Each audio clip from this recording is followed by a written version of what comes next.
just got back from Chile, a 3-week bicycle jaunt.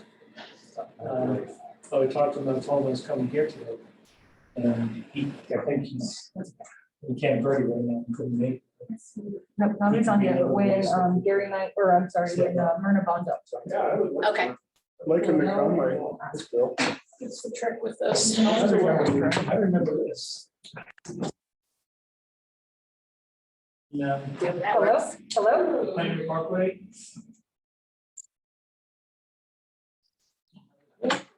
Watch your step.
Kyle, this is Lindsay. Do you mind giving me a sound check?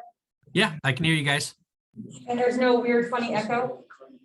I don't believe so. Sounds pretty good. Thanks so much, Kyle. I'll recognize him.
We had a vacancy. We have the Hi, vacancy on the national. We'll give it a couple more minutes and then I'll turn it over to the chair.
Hey, John. Hello, hello. How are you?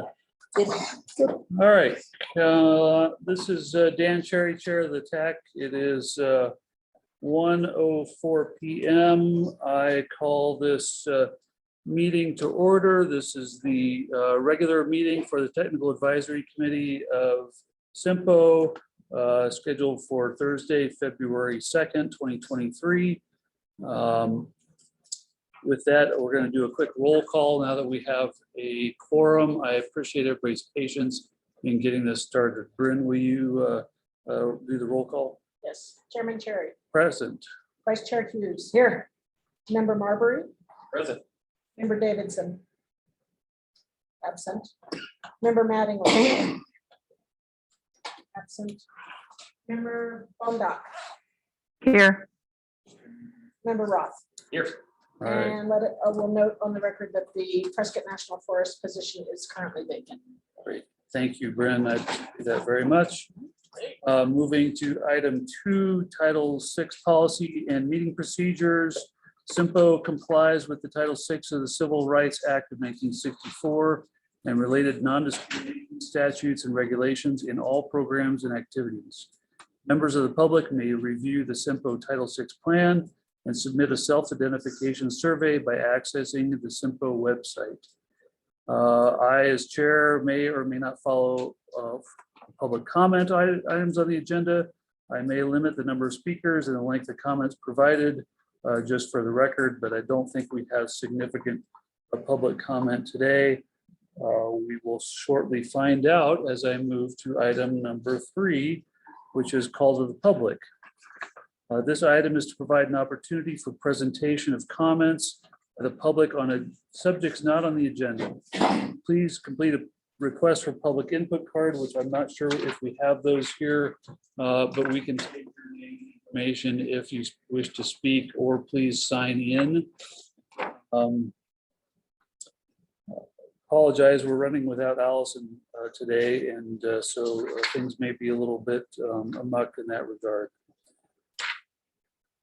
Speakers limited to 3 minutes. Any members of the public attending virtually wishing to address the board may request to speak or provide a written comment by using the quote raise my hand or Q&A comments features available through the webinar. So if anybody's listening online and would like to speak, please raise your hand. I'll give a moment for that first. Record should note that we have Gilbert Davidson listed as an attendee.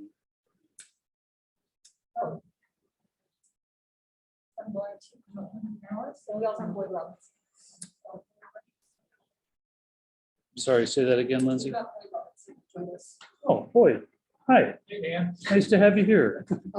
Thank you. Thanks for being with us.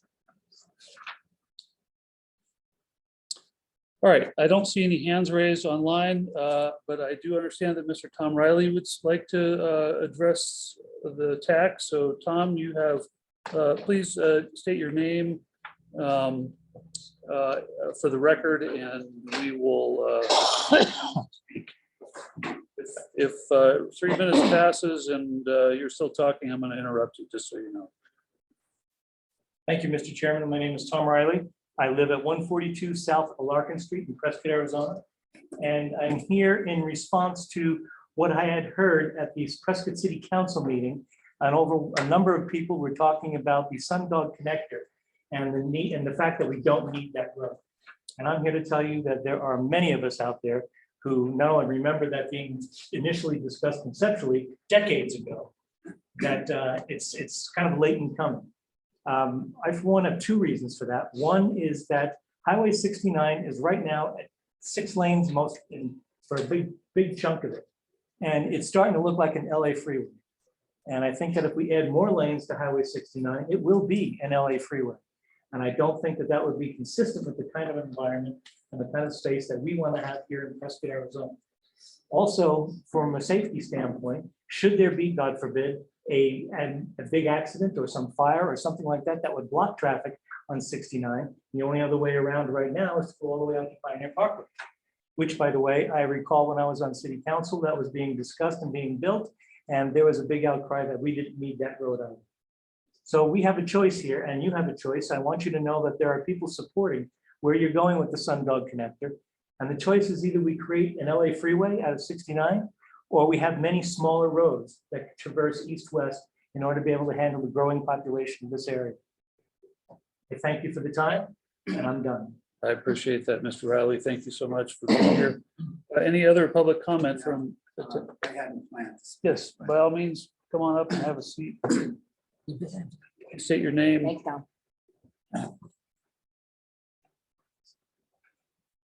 My name is Rich Kaplan. I live in Yavapai Hills in Prescott. I'm a member of the Yavapai Hills Sundog Opposition Committee, which has been authorized by the Board of Directors for Yavapai Hills to oppose the Sundog connector.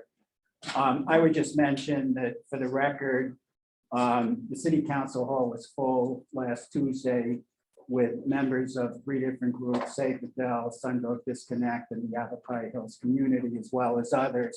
And virtually everybody in that room was opposed to Sundog, and there were speakers who spoke, and I won't repeat what they said, but it was virtually unanimous in that room that there was strong opposition to Sundog.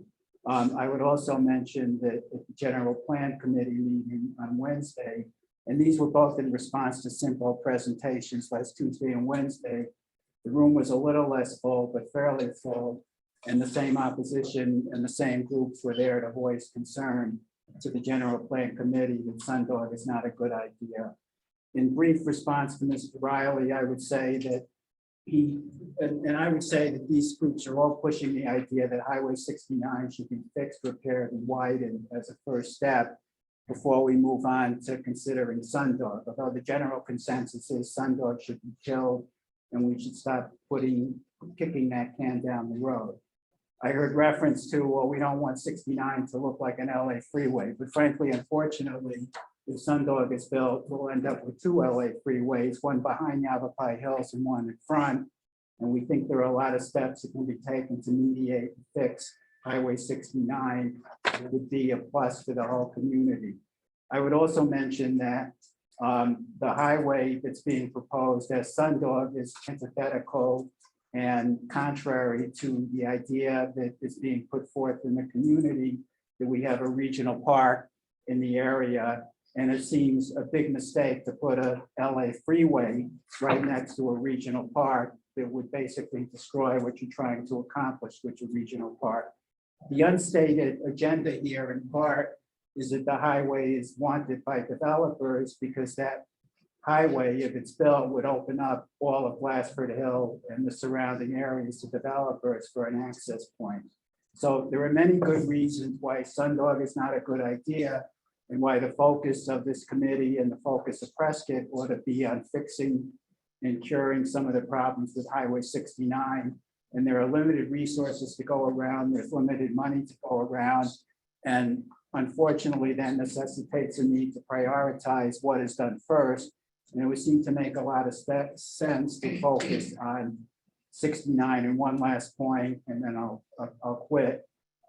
As Kathy Rusing pointed out at the City Council meeting, 30% of Prescott City sales tax revenues comes from the Highway 69 corridor.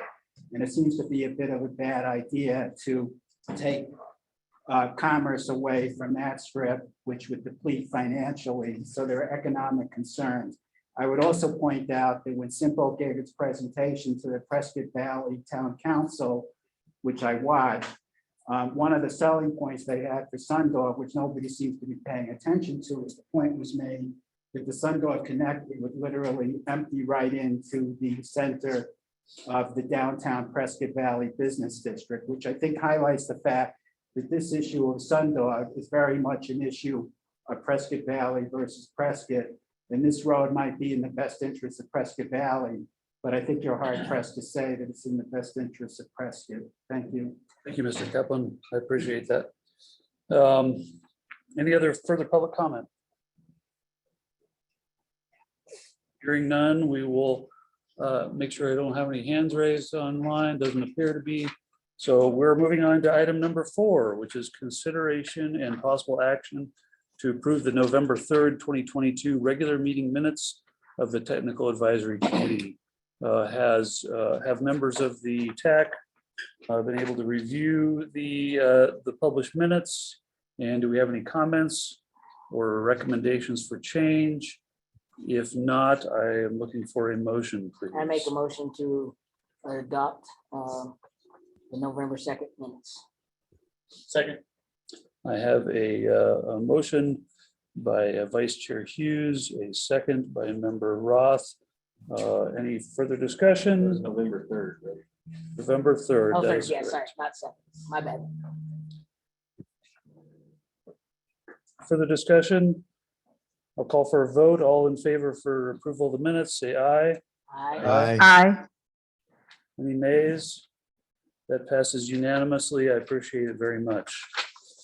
Item 5, Mr. Gallegos, the Executive Director's update. Mr. Chair, members of the TAC, in light of a long agenda, I got nothing. Mr. Gallegos, I hardly believe that, but we appreciate you providing some additional time because it is a lengthy agenda. So Is that noted in the minutes? it is I want on, it quote unquote. I got nothing. it is on the recording now, so no going back.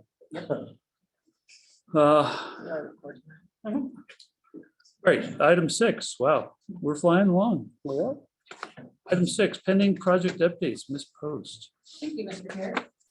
I've just got a couple updates for you all today. I'm trying to position myself in such a way.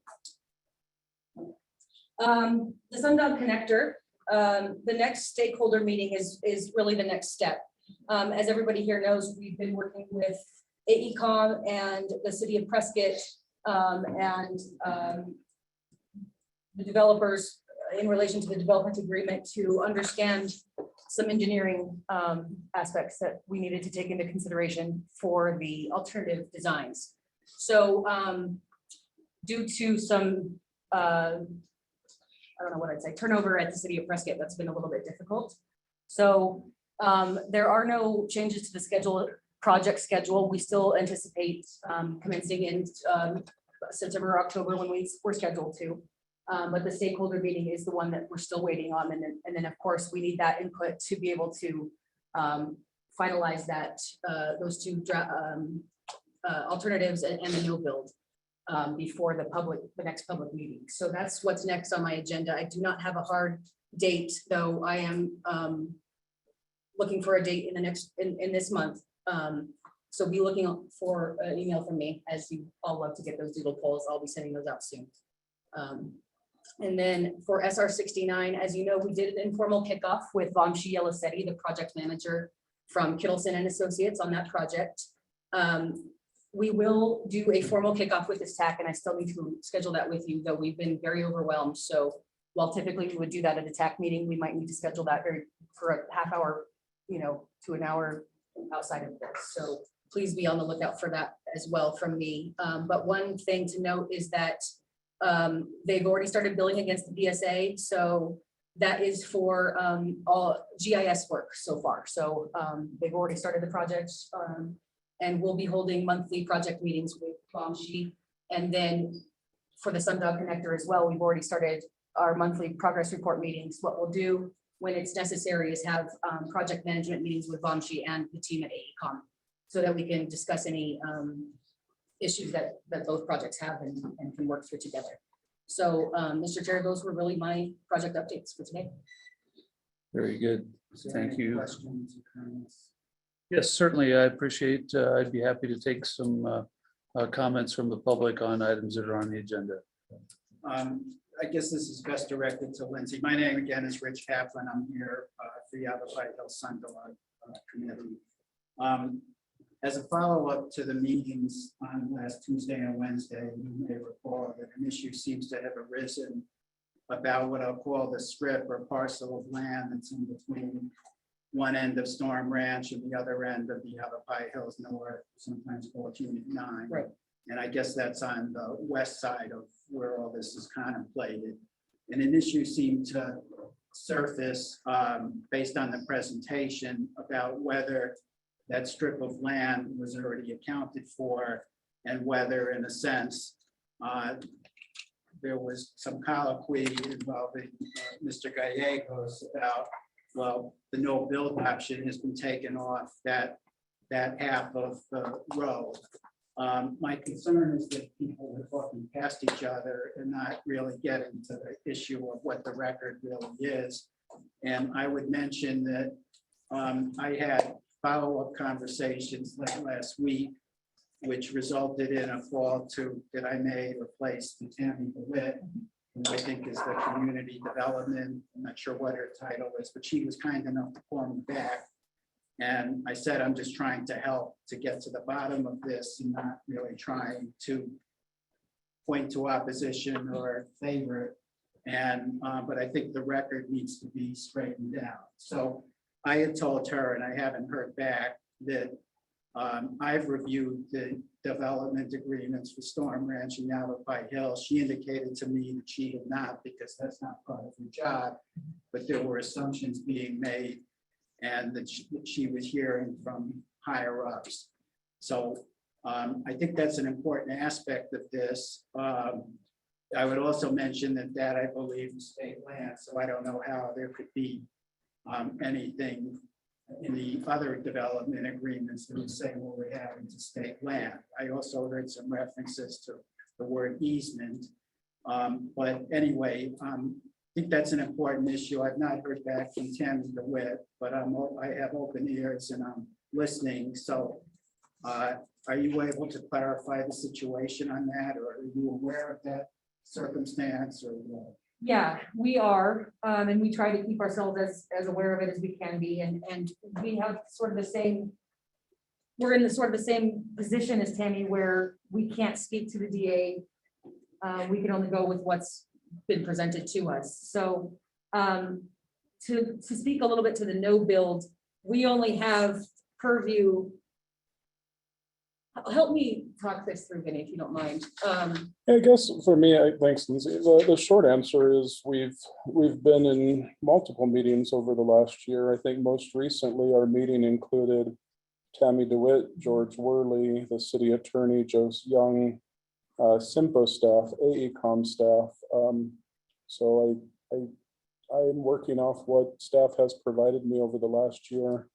I have attempted to verify it. I think this will now be the fourth time. So, you know, I think putting it in Joe Young in the city attorney's office was best for me to say, you know, staff has directed, advised, has given information as it relates to the plats and the development agreement. Again, CYMPO is not an attorney by no means, and we rely on staff information. So what's been provided to us over the last year continues to be verified, which again, we're glad to do it one more time, which is always, I guess, a smart approach. So what I approached Joe Young with was, am I saying this last? Yeah, it's you. Joe Young. Mighty Joe. Sorry. So anyway, to verify that information, you know, I think there's very clear agreement what exists for Storm Ranch development, what exists for Yavapai Hills Unit 9. And then that part in between, you know, staff has advised me that exists and there's a roadway identified in the development agreement. So at this point, I'll wait for the city attorney to respond again. I don't know that much has changed over the last year, but our efforts to verify. So to Mr. Kaplan's point, we're with him, we're doing our part to verify, and I don't want to step on the toes of development agreements, lawyers, the city of Prescott, the developers, the Yavapai Hills residents. And we're doing our part to gather the information, collect the information, and share it as best we can. And if there is misinformation, we're happy to address that. We're happy to look at it. So I hope that helps. Yeah, so, and I see your hand. So the no build, of course, when we have AECom design a no build alternative, as we showed you on the map, we will describe the transportation network and the impacts on it, keeping in mind that we have no say in that section. So a no build will come with this idea that per the development agreements, these are coming in, though we can't adjudicate that at all. Go, Mr. Chair, can I? Yeah. Go ahead. Absolutely, yes. So just as a follow-up, I guess a couple things. First of all, I'll repeat here what I'm being harassed gently to Tammy DeWitt, that what I think is owed to us and to the public is, to the extent this argument seems to surface, they should present the documents to us that say that in black and white. Because if they don't exist, I think that's kind of important. I would concur that the development agreements in Storm Ranch and Yavapai Hills, for those sections, whether they're called preliminary plats or what, they have on the drawing boards roughed in sections of roadway. But I would also point out that those roads seem to be contemplated as 2-lane local access roads. And of course, if something else was going to be built, then they would hook up to what's going to be built. But I don't believe these development agreements say who about what else is required to or is going to be built. And unless the city council approves them, nothing's going to be built. Since you mentioned the no build option, so I would reiterate my request that the paper record be demonstrated. No build option, I think, is all of a sudden being twisted and converted into something that I'm not going to speak for the mayor, of course, Mayor Phil Good, but he's the one that put the no build option in play when he voted to approve this DCR for Sunwalk in the first place. And I think what he was getting at is he wanted this committee or the Sundog consultant to consider the desirability of not building Sundog at all. And it had nothing to do with what's on the plat or in the development agreements. It was a question of going through an exercise, which, as you all know, I've asked from day one, what the criteria are for no build, but I never get much of an answer. But I think he was contemplating, you have this parallel study going on for Highway 69, that corridor. You have the Sundog study going on, and your job is not just to decide how to build Sundog, but your job, based on what the executive board had voted and based on the comments, I think, is to give fair consideration to maybe Sundog is a bad idea, and if so, why? And I don't hear this committee or CYMPO doing anything to look at that question. And instead, what I see are marketing campaigns under the guise of going around and updating all the local regional governments about what CYMPO is doing. All we hear is, oh, Sundog's a great idea, and we've decided to actively promote Sundog, even though the DCR and the EO hasn't been done. It's pending. You haven't even had the stakeholder meeting that is continually delayed because of problems that you've run into. And unfortunately, the opposition groups, we've made an effort, and none of these groups are working together, but they've shown up in force, which I think is an indication of what the voice of the community really is. And you've turned in updates into marketing PR promotional blitzes for Sundog that I think is entirely inappropriate, since the DCR is in progress and hasn't even been submitted out for draft form, and the people in the stakeholder group in the community, there hasn't even been a second public open house, and like you all are going around selling and promoting. Okay. And I think that's very unfair. It's beyond your time. I appreciate your indulgence. I appreciate your input. My only response is that does help me understand a little bit more about what you're seeking with the no build and what your thoughts. So I will work with my team on addressing that. That's what you said about that helps me understand what you're seeking. So Okay, I'll work and on that. I'm happy to discuss it with you after, and I would just make one other point for the record, because I'm not sure this committee is aware of it. Be brief, Mr. Yes. Kaplan, because you've used plenty of your. I would just time. mention, I submitted a public records access request, and supposedly CYMPO is in the process of responding to my request for documents. That's true. Thank you. Any further discussion or questions from the TAC members? I'll just make one comment if I could real quick. I'll try and be brief, but just this is my personal opinion as an engineer. My belief is our function as a technical advisory committee is to advise the executive board of the various options of regional route planning and those functions. It's not our job to advocate for one scenario or the other. And I don't think we're doing that. I'm not doing that. I don't think we should do that.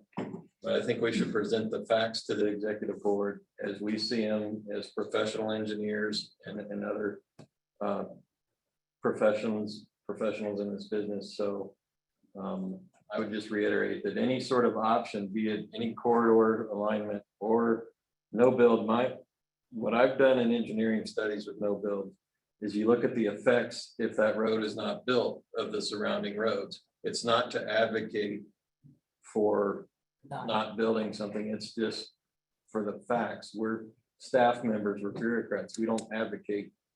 That's the job of the elected officials. So I'll just say that. And again, this is just my personal opinion. This TAC is a committee made up of several professionals from various entities to get that diverse opinion in there. So thank you, Mr. Chair. Thank you, Frank. I appreciate your input. I do have something to say. Yes. Vice Chair. To defend the CYMPO, it is not in any of those meetings, they are not promoting Sundog like people are assuming and taking note of. They are giving the facts that we have in our possessions right now and what futures are there to be done this year. So if Sundog's talked at each one of these towns or meetings, it's due to the fact that there's a study going on right now about that. Same thing with 69. 69 was talked at both, but you don't hear anybody saying that we're promoting 69 or we're not promoting 69. On those agendas, there's a lot of things that the CYMPO had talked about, not just one in there and talked about Sundog. Just because it's a hot item is one phase of the CYMPO meeting or CYMPO presentation doesn't assume that their CYMPO is all about getting a Sundog Road. They're doing the study on it and trying to enlighten the community of what's going on in the future with not just the Sundog, but 69, Glassford Hill, 89, on and on. So I just, that's to assume that CYMPO is doing this on their own and trying to promote this is not the way it works. Thank you, Mr. Chair. Thank you, Vice Chair. Mr. Pritchett does have his hand up, Mr. Chair, so you know. Yes, Mr. Pritchett, would you like to speak on the matter? Please. Okay, you have 3 minutes, please. Thank you. My name is Dan Pridgett. I live in 1194 Sunrise Boulevard, Yavapai Hills. And I guess I'd like to reinforce what Rich Kaplan said about providing a neutral standpoint from CYMPO's perspective. Every project, as I'm sorry, I don't know the gentleman who talked about engineering at the end. Every engineering project has benefits and issues that are brought about, whether it's done or not done and how it's done. So what we've seen in CYMPO's recent briefings is largely about expected benefits without a lot of information to back it up and little to no mention of the no build option and the potential issues that might bring up too. So if CYMPO had a more neutral approach in their briefing to the communities, it would be less poke in the eye, so to speak, from those who don't necessarily appreciate what they feel as the negative consequences of bringing the Sundog connector through its plan here. So just that's all. Thank you, sir. Mr. Chair, Yes, may I make a housekeeping comment? Ms. Teller, yes. For the benefit of the public, hopefully this will be helpful, but as a general rule, development agreements are recorded and they're publicly available. So coming from 4 years at the city, it's highly unlikely that there is a development agreement related to this project that is not recorded. Well, just for the record, since it's been raised, I'm holding out copies of the public record for the Yavapai Hills and Stormwater development agreements, which has taken a lot of effort, but I've done that. Any further discussion from the TAC? Ms. Post, am I correct that you were had concluded your update? I appreciate Sorry, thanks. that. Thank you all for your patience and thank you for the public input. Item 7, review discussion and possible action to recommend prioritized alternative projects to be included in the RTAC legislative funding initiative. This sounds like a lengthy discussion, Mr. Bailey. Mr. Chair, members of the TAC, it can be, but I'm going to make it simple. I'm going to ask for the chair to table the action part of it, but you don't have to pull anything up on the screen, Lindsay. What I do want to bring just to your attention, we'll carry this into the next meeting, as it stands. And I know Kevin's listening into the meeting. I don't know that I need him necessarily, but we might call on him. But just to give you an update, we're still holding steady. We're in a great position with the two priority projects.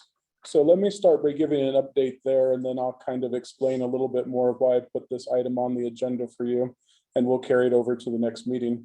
We're still holding steady at a $28 million request of the state legislature for two projects. One is the Glassford Hill safety improvements or capacity improvement project. We're asking the state legislature for $9.9 million of an $11 million project to help widen that. The town of Prescott Valley would contribute $1.1 million. And then the second project is State Route 89, and see how bad I butcher up these numbers. The request is for 18.4 million. Does that sound right, Lindsay? Yes. And then the local contributions around $2 million from the town of Chino Valley, Yavapai County. So those two projects are absolutely holding steady. It's early on. What has happened so far is three things even, is we're continuing to work through our TAC. Kevin is moving forward with the statewide package, asking for $300 million statewide. So those projects that I just referenced are part of that RTAC package. But here's the bonus for our area is our legislators have also decided to go outside of that package, sponsor individual bills for each of those projects as standalone bills. So just to keep everyone aware, we're kind of, our fingers are crossed, but at this point, kind of the lay explanation is we have two shots. We have a shot for them to be covered as part of the RTAC package or as a standalone bill. So as it stands, Representative Selena Bliss has sponsored the State Route 89. She has got co-sponsors of Representative Wynn and Senator Bennett. And then in the town of Prescott Valley, there is a standalone bill that Representative Wynn is sponsoring, and I do believe he got Representative Bliss to also join in on that. So at this point, they have been, I believe, assigned to the transportation committees. No date has been assigned to it. When that is, I'll send out a notice. And again, the more support, the better. So more specific to this item as it stands, last year, if you remember right, when we made this pitch, local roads were not part of the final apportionment. This year, we are including local roads, which is why Glassford Hill is a part of it. But I would like to at least have it on our radar that we don't have a backup plan if something happens at the state legislature and they say, yes, we'll consider these requests of one-time transportation bills, but I'm just a little bit concerned, at least for CYMPO's purposes, that if Kevin comes back to us and says, hey, Vinny, bad news, the state legislature will not consider local roads, meaning Glassford Hill falls off our list. And the question to you, more of a discussion item, and I can bring to the next meeting some specifics, but what would we be in a position to offer as an alternative to Glassford Hill? So again, I'm thinking if it's around a $10 million project and we have the State Route 89 between roads 3 and 5 north, that's already covered. The question would be kind of what's next. And I'm looking at our regional transportation plan. And the only thing I'll offer today to give you a heads up would be, again, looking more of the State Route 89. So I'm happy to open up the discussion a bit today, but I don't necessarily want to walk through kind of the more detailed conversation, and I'm happy to send a follow-up email too, because I do think it'll take a little bit more thought. With all that said, the way that the politics work down at the Capitol today, it seems good, and tomorrow Kevin could, report back that things have taken a left turn. So that's why I put it on your agenda. And Mr. Chair, members of the TAC, happy to take some initial questions or comments as it relates. Appreciate that. Mr. Davis. Sorry, we're having some technical glitches here. Never lose us because they're always there when we get back. Okay, so before I open up for discussion with other TAC members, I know we're short on 89A interchange at this point by a couple $1 million.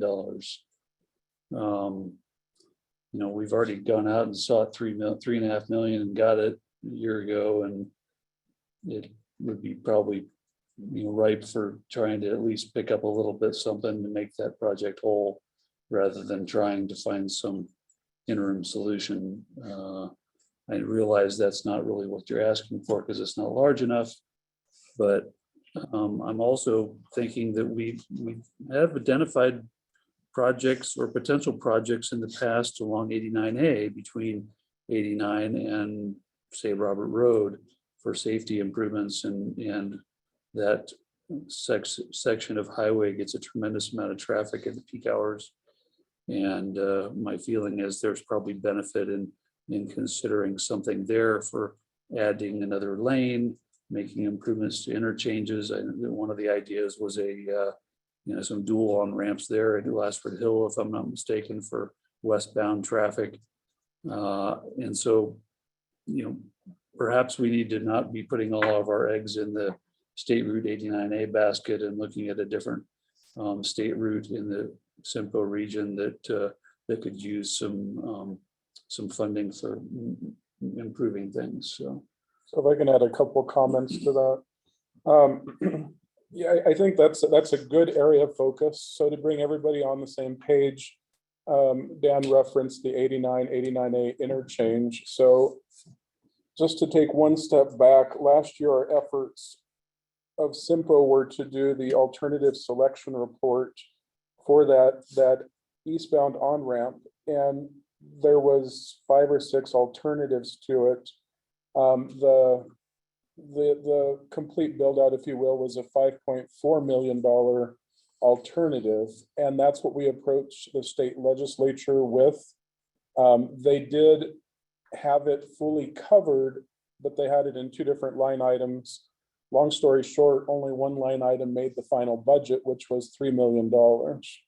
So just recently, Andy Roth, myself, Anthony Brozich sat down with the consultant that did the study, realizing that we currently have $3 million for a $5.5 million project.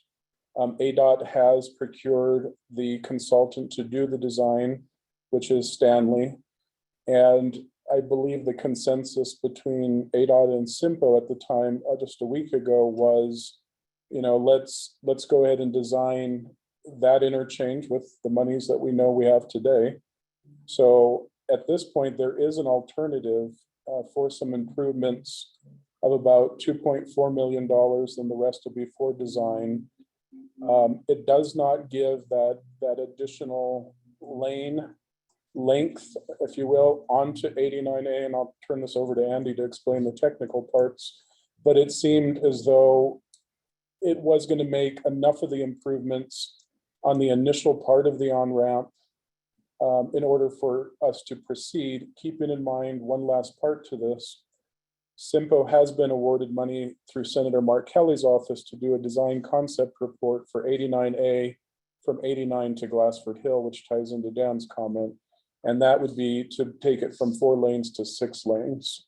So CYMPO's belief is that we can start to address the interchange and then pick up on the other end through the DCR. But let me pause there because I got over into the engineering part of things. And Andy, you can kind of explain the interchange of what we're able to achieve with maybe the shortfall, I guess. Well, yeah, it was a scaled down version of the full build out project, but it would not be a throwaway. So it would still be set up so that we could make some improvements in there. And then once we got the rest of the money for the full build out, it would still tie into that. And so nothing would be a throwaway. So with that said, a little bit to Dan's point, I've thought about this and I thought, well, what if Glassford falls off the list? And we go ahead and say, well, let's make the 89 interchange hole. And I think your point was spot on, Dan. It's not equal to Glassford, and another 2.5 million is better than zero, but it's less than 9.9 million. And that's where I'm at. That if when all is said and done, we make the interchange hole, I think that's a benefit. But I am looking to you to work with staff. Do we have a $10 million project out there that could be a part of that alternative is where I'm at. And again, 89A has some possibilities. One last thing, I'm sorry. This week, John and myself attended the RTAC meeting with the state legislators. It was a legislative luncheon. The governor was there. She spoke. Kevin had invited 19 legislators, 19 agreed to be there. The chair of the transportation committee dropped a little bit of I don't want to say a bomb on us, but kind of a thing in the room, we'll call it. And the thing was, as he considers the RTAC package, he wants it very clearly stated of these projects, which of them are shovel ready. That was not in our criteria to start with. So clearly his indication to us is, those that are more shovel ready will float to the top of the list in the transportation committee. So I have not had a chance. I know Gilbert's listening, but I do need to follow up with the town of Prescott Valley for Glassford Hill. And then we need to figure out 89, Andy and Frank, because I do need 2 letters, whether it comes from CYMPO and or Prescott Valley and or Chino and or ADOT, that have a very simple statement attempting to indicate the readiness for these projects. So we're not alone in this. I can't remember how many other projects there are, $300 million worth. And we're all going to scramble this week to come up with a letter to the legislature that says our projects at this point in readiness, I guess is the way to summarize it. So all that to say, keep that in mind now too. Mr. Chair, I saw a hand up in the back. Okay, I'd like to have some more discussion with the TAC first. So, you may call that a thing, but that sounds like a bomb to me. That's what I called it at first. Because rural Arizona and ADOT in rural Arizona has been scraping by with just barely enough money to do preservation. And if you even call it that, right, Andy? I mean, it's like Band-Aids in a lot of respects. And to assume that rural Arizona is going to have had money sitting around that they can design a project and get it shovel ready without having funding in place for construction is just ludicrous. So, that puts rural Arizona at a massive disadvantage if that's going to be an expectation on not only local agencies, but ADOT's outlying districts, if you will. So I'm not sure how to answer that. ADOT's been very good at trying to, push forward with projects for design that has funding coming later on. And I think that's been a reason to, consider things as necessary. So, Andy, any thoughts on that? Mr. Chair, or Amy, you wanna go ahead? The only comment I can make is that our projects won't get even into the program unless there's funding, a source identified before they even into the program for the design. So we won't even start a design until we have the program funding. Yeah, I think that's better put than I said it, but I think it's the same thing. So, Mr. Marbury. Yes, Mr. Chair, thank you. And to maybe reiterate what you two were saying is, for example, the 89 project, that's in Chino Valley, but it's also a state route. But for example, for Chino Valley to take on the design of that, if the term shovel ready means approved plans, for a $20 million range project, the design, if you're lucky, is going to be $2 million. That's cheap. that's the full match of Chino Valley, and that also coincides with my entire budget for street work for a year for Chino Valley. So no local road projects at all for that. And it's it's a still a mere hope. 3 years ago, it was 7 times our local road budget. That's how much Chino Valley is trying to invest in the road. So I just reiterate that I know, Vinny, we're preaching to the choir here, but to get plans approved without any source of funding is just, it's, as Andy said, it's not how it works. It's not how local agencies can afford to work either, usually. Sometimes you get lucky and can design something, but with the cost of designs these days and with the not knowing how projects will go, your project can change depending on the funding and you have to redesign it anyway. You're throwing away that design budget. So Any thoughts from, if we can put that behind us, any thoughts from TAC members as far as other potential projects that we might be able to dredge up? So one quick comment, and Ian's not here to represent Prescott, but I think Vinny just maybe make a point that 89 south of 89A has always been a planning priority, but they also, Ian has expressed in the past that Prescott has some issues with that coming to the forefront now, utility projects or town elected support is probably not there right now. So that if anyone's curious, again, that may be the reason it's not. and I think the city is planning on doing some public outreach on 89 for, potential improvements and capacity improvements out there.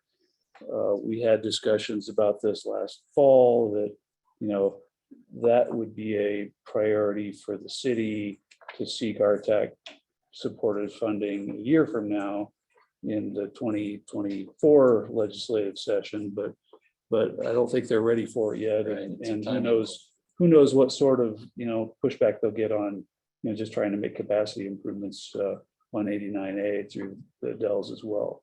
Boyd, you had your pencil raised there, or pen raised. You got some thoughts? Yes, I was just gonna comment in regards to, hopefully they don't pull the plug on Glassford Hill. That is a regional road. Yes, it is not a state highway, but it's used by just as much volume as either highway is, but above and beyond that, that's my plug for Glassford Hill. The study that was, 2 years ago now, in conjunction with the 89 to 89A dual on-ramp, did include the additional lanes to Glassford Hill, the dual lanes on Glassford Hill ramp, and reconfiguring. I think the last concept for that was, I don't remember if it was roundabouts or diverging diamonds. I know they both have been discussed. Those ramps at that intersection. Yeah, I would like to say, I understand the concept of getting the 89A done, but we're trying to go for 9.9 million right now for Glassford Hill. They decide that doesn't go away. I think we need to keep that number solid and build as much as of the other concept as we can moving forward, instead of just a portion of the dual on-ramps. I think, Boyd, you may be mixing studies and projects, and I apologize if I'm incorrect on that, but points well taken, and I appreciate that. I think the 89A study was maybe in 17, if I'm not mistaken, and the dual on ramps at 89 was a later standalone project, I think, that came out of that. I don't recall the level of recommend. I think it was AECom that did dual on ramps for 89, 89A. I don't think they had the extravagant interchange recommendations that you're referring to on that at 89 and 89A. So just for the record, but please, if I'm misremembering somebody else. I think it was AECom that did the study. I didn't realize it was that long ago. But they did, that was part of the whole safety corridor study all the way to basically Robert Road, Right. the study that I'm referring to. And that's what I was referring to as well. But the dual on ramps at 89, I think were kind of a separate. They were broken out of it, yeah. I think it was like one of the high priorities identified in that safety study, I think, which is why it kind of rose to the top. And we did the alternative selection report, if I recall, and then, you know, helped to land a little funding, if I'm not mistaken. So, Comments? yes, Mr. Gagos. So, yeah, I guess. And I haven't forgotten about the public yet. so- Mr. Chair, members of the TAC, yeah, I'm with Boyd. I mean, our focus, as you have reviewed and recommended onto the executive board, is the number one project this year in this legislative ask is Glassford Hill. So we remain firm on that. The number two is State Route 89. You know, Kevin has reported that, again, we're holding steady. You know, I think it was, I can't remember what he reported, but it's a dramatic number of turnover down at the Capitol of new legislators. All that to say that the one legislator that said no to local projects was the chair of the Appropriations Committee, did not return to her position or did not run for reelection. So we're hopeful. It's hopeful. We haven't heard otherwise. Kevin hasn't reported otherwise. I will say, you know, something that Frank and Dan were saying earlier, you know, about the boat that rural Arizona, greater Arizona is in, is you're absolutely right. And, you know, I know you said you're preaching to the choir. So, you know, keep in mind that this $300 million for greater Arizona is outside Phoenix and Tucson. And that's where we're going to be for the next few weeks in trying to write these letters of, we're going to be competing with the Bisbees and Douglases and Havasu's of the world and Sierra Vista, go down the list of, none of us, I would argue, are shovel ready, but are some of us a little bit more than the other, you know, and that's an unfortunate Roman Coliseum to be in our situation, but we are going to need to advocate and exercise that leadership, take those letters, and when the Transportation Committee has their meetings, and I'm there and maybe you are there again, we're going to try and argue for these projects to rise. My last comment would be, and I can present this at the next meeting, but in order to get here, as you look at the regional transportation plan, we're using that as our vetted, verified projects. And I think this is good for us as a reminder and the public. You know, it always looks black and white when you have a score number and you just work your way down the list. Well, when it comes to our TAC, this was a great example, and Dan already hit on it. Each project has its own commentary, so it's never black and white that your number one project is this, so why aren't you going with that? There's just a whole story, i.e. the number one project is 89 through the Dells. You know, that's the number one regional project. Again, we talk about, public interest in that of any adjustment through the Dells. That's obviously a major issue. So City of Prescott, as Dan has said, is doing public engagement for the next year. They have tentative money set aside for additional improvements through there. So if that's not the focus, then the number two project is 89 in front of the airport. Okay, again, that's been recently improved here in the last few years. So that's what the list looks like. And as you go down it, and you get to a State Route 69, and you know, people will focus on State Route 69. That's why Lindsay's going to be doing the State Route 69 Master Corridor Plan, so that we have the exact segments that are of most priority on 69. The RTP calls out a blanket of $40 million to fix these segments along 69, but the Master Corridor Plan will give those segment breakdowns. So again, we have a list, but it's not until probably project 8, 9, or 10 where it becomes viable in the context of this conversation. So not that it's not a number one project, but there's higher dollar amounts. And then you also look at regional participation, you look at coordination, you look at cooperation, you look at other income sources, you look at public's involvement and engagement in it. So there's just a whole host of factors. But the only thing I would attempt to close with on this topic would be that I do think our focus is on that 89A corridor and the 89 corridor going even beyond the 5 North. Because again, the RTP does call out the 3 segments on 89A and it calls out multiple segments on 89. You know, one of them is from Old Highway 89 to Frontier Road. That's a 1.5 mile segment that it also recommends. You know, that would be, again, a discussion for this group to see. And the RTP calls out a $15 million fix for that 1.5 miles. But once again, the question is, if we're asking $10 million and it's a $15 million project, and Andy's not going to open up his pocketbook from ADOT, where does the other $5 million come from?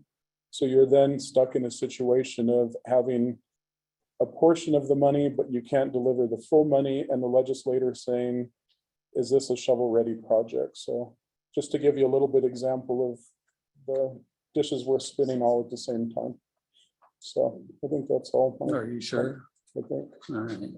We'll see. That was a lot. It was a lot. Any further discussion with the TAC members? All right, with that, I'd open up for comments from the public. Yes, Dan, you've got 3 minutes. Dan Pridgett, just one quick question, but if the 9.9 million becomes available because I want to focus on state roads, can that be filled piecemeal by multiple projects, or does it need to be a one-time project? So I guess my thought on that is, if it's a lump sum project, it becomes a far easier political sell to get that through legislation, as opposed to 3 or 4 different little small projects that can easily get lost in the mix and discussions that occur down as they grind away on the making hamburger at the Capitol building. So we've had those discussions before, and you're right. I mean, if they would give us a blank check for 10 million, we probably would love to just divvy it up into certain things, you know, solve a few little things at a time. I'm assuming throw a if they little say extra. no on Glassford Hill, because it's not a state route, they're gonna want to see what you want to fill that bucket with before they'll say yes. Probably so, although last year with local projects, it was just like, you know, no local projects, moving on. You know, we didn't get much of a chance because it was so, we were already partway through the process. Yeah. When we finally got that delivered, that notice delivered. So it, as Vinny has pointed out numerous times, you know, we were in a very fortunate position because most other COGs and MPOs had put forth all these local projects, and we had put forth a couple that were already on state routes. And so it put us in the catbird seat, if you will, that allowed us to, you know, get funding for 89, 89A and the 69, 169 intersection. If I'm remembering this correctly. But you know, we're dealing with unknowns with these legislators down there, and I will say our legislators have been tremendous. They have been extremely attentive to what we feel are the priorities and the greater needs of this, based on the regional transportation plan that has been, you know, that's had a lot of thought put into it, and so that's what we like to hang our hat on when it comes to discussions about these things. And so it's something that we'd like to see the legislators do the same. And so far so good with Representatives Bliss and Wen, as well as Senator Bennett. So my hope is the 3 of them carry enough weight that we can keep Glassford Hill in the mix, and we'll see how it goes. But Vinny, it sounds like maybe you want to put a little thought and send out some communication to TAC members to have some internal discussions in regards to what some potential alternatives would be. But I don't have an answer for the shovel ready thing. I mean, that's not possible. Yeah. It's just not possible. It's an I'm sorry, one quick suggestion for potential alternatives. Last June's planning meeting for CYMPO, they had a wide range of, along the lines you said, that it's very hard for rural places, locations in Arizona to gain traction for, you know, centralized funding sources. But there was a large list of high population center projects that were of high local interest, but there was, no one had any clue where to get funding, so matching that up with some safety records might, cause a couple things to float to the surface that might be of high simple interest. Thank you. Thanks. John has a comment. Yes, sir. So given an example of the funding, so we have 13 counties with $350 million trying to get together. And one I-7 or I-10 from Casa Grande to Chandler is $650 million. So Maricopa can play the game of the funding better than we can, even though we have 13 counties only asking for 350 million for a lot of projects. So that's what our legislators are having a hard time fighting with. With one little project, they're gonna get 650 million to do I-10 from Chandler to Casa Grande, and it's just one lane. So it's very difficult for us 13 rural counties and towns to compete with that. And the governor said that she's gonna try to help support the rural counties and towns. So hopefully she sticks to that and we can do this process. But that's just one project for Maricopa County. It's 650 million. So if they have 4 or 5, they fight us. So, so that's the toughest part for us to realize that we've got to compete with them, and we're trying to do it on a shoestring budget, and they just doing one road.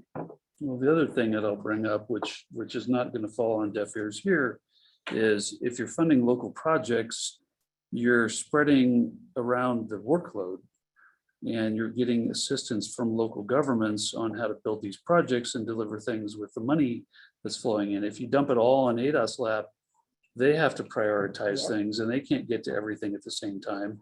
So then they're requesting money get pushed, from one year to the next, and that creates confusion for legislators. It creates And loss. difficulty. Exactly. And sometimes things fall off the radar after everybody's worked so hard to get them delivered. So, I know Kevin's sitting there at his computer right now listening to this gripe session, and he's probably nodding and he's probably telling us we're all a bunch of idiots, but honestly, it's a conundrum, and I would like to see more of an open mind from the legislature. But if we got one person that's saying shovel ready, it's gonna be difficult. And so, these really big ticket items at the state level probably are a lot closer to shovel ready than we will be here in Yavapai County. But shovel ready is not what it used to be, right, Andy? I mean, you got No, so shovel ready still means, to our knowledge, it still means shovel ready. It's like it's on a shelf ready to go. yeah. And none of our projects are really shovel ready. I agree. I mean, sometimes people say they got a design done, but they still haven't gotten environmental permits and things like that, which adds a whole nother year to it. So it's a difficult process, and I'm hoping that position loosens a little bit as time goes forward. So I think too, we should keep in mind that last year was the first year, and this is the second year. This is all based upon, again, Kevin's already presented to you before, this is based upon the economy doing some things that are rare. Yeah. The projection, the only reason this is happening is there has been a surplus the last year and this year. So we have no clue if we're going to get a third opportunity, so we're taking advantage of what we can for now. But again, this isn't something we've done before, really. I mean, the state, rural Arizona hasn't done before. So, we hope we can get these projects in. I just want us to be prepared to pivot. I will say last year, to Dan's point, we were better off, but we still had to scramble. And we scrambled pretty dramatically in a very short amount of time. And when you operate in the bureaucracy that we operate in, where staff works with TAC, goes to executive board, and we rinse and repeat continuously, that can be really challenging to pivot. thanks to Frank, he reminded me when I was gone from CYMPO that CYMPO had worked on a grant for that 3 to 5 north, and we did actually put that in the last year request, kind of at the 11th hour, and it did get in there, and then it stuck around for a minute. But it's things like that it's very hard to operate at times when the legislature will drop a bomb and then we have to pivot quickly. Well, we do the best we can, but so are the other MPOs and COGs, and it may be to the tune of, again, $28 million if we can't respond quick enough. So. All right, I'm gonna move on to the next item unless somebody has some burning thing they gotta say. All right, very good. So moving on to item 8, review, discussion, and possible action to recommend the expansion of the CYMPO planning boundary. That sounds like a hot topic, Vinny. They're all hot topics. Lindsay just shocked herself. That's how hot it was.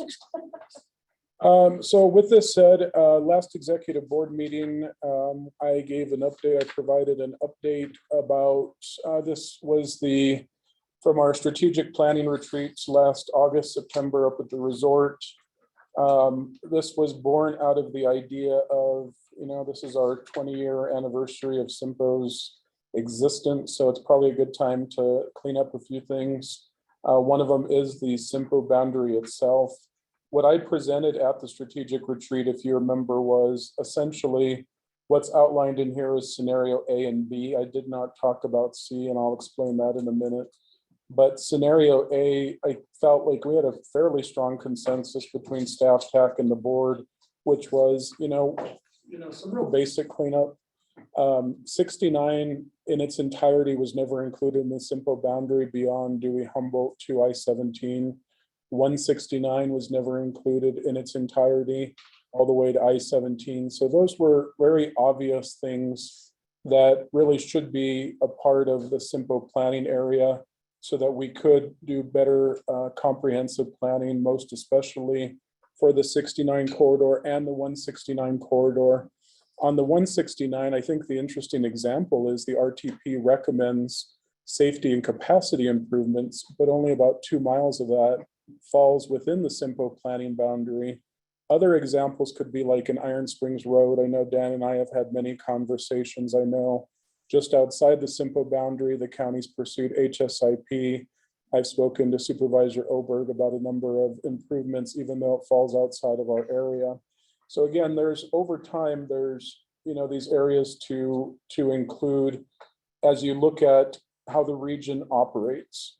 So scenario A was a bit of cleanup. Scenario B talked a little bit more about our relationship with NACOG. Whatever we expand beyond our current boundary basically gets removed from NACOG. So clearly NACOG needs to be a willing participant and a partner in this, and they are. They have expressed their support ultimately to serve the people and what is best for the region. They are not territorial in any way. I think Jen may be on the call, I'm not sure, Lindsay or not, but NACOG has been very supportive. So scenario B would help NACOG out a little bit more by taking the CYMPO planning boundary for the remainder of southern Yavapai County and western Yavapai County. And that would encompass all of the unincorporated areas south of the Quad City and west of the Quad City area, including the communities, Baghdad, Wilhoit, Congress, Yarnell, and go down the whole list. Some of the discussion that you offered to staff at the retreat, and remembering, I think maybe Frank in particular, possibly Dan, maybe even John a bit, as we look to expand the planning boundary, there's a quick reality that, if you haven't been receiving a whole lot, then when the boundary expands, you're going to receive even less than you've been getting.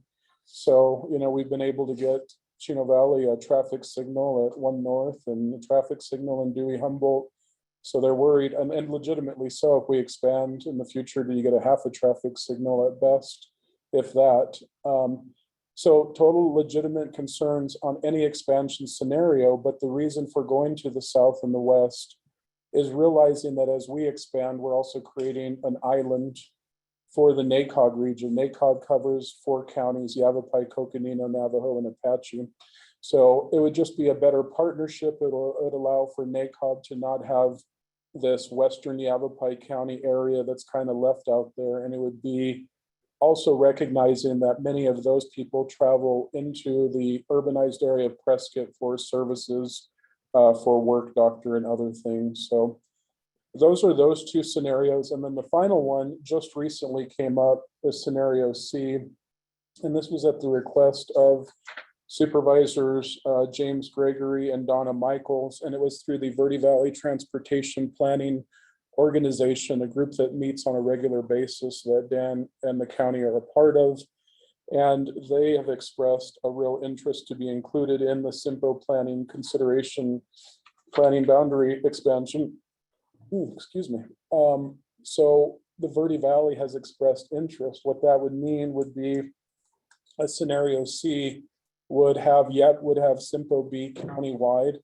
Yuma MPO is countywide, so it'd be comparable to that. All that to say, there are pros and cons to scenarios B and C. There's very minimal, if any, cons to A. It's just a matter of cleanup and more comprehensive.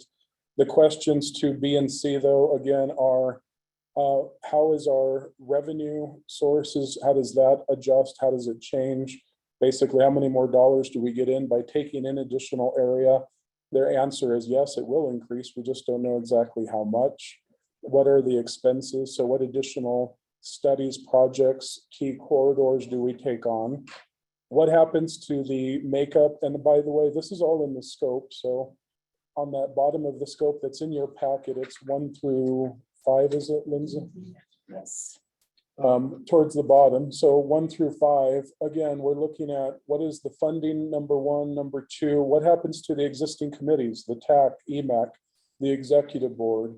Number 3, the key corridors, which I talked about. Number 4, what about additional requirements? When you cross a threshold of 200,000 or more, you become a whole nother level of MPO. What's called a TMA would be like MAG and PEG or Phoenix and Tucson. And you have additional federal requirements such as air mitigation is one example. So the MPO would take on additional responsibilities. So we gain more revenue, but we have more responsibilities. Number 5 is staff structure. So we have a staff of 4. Do we need to add an additional staff member or 2? And what does that look like?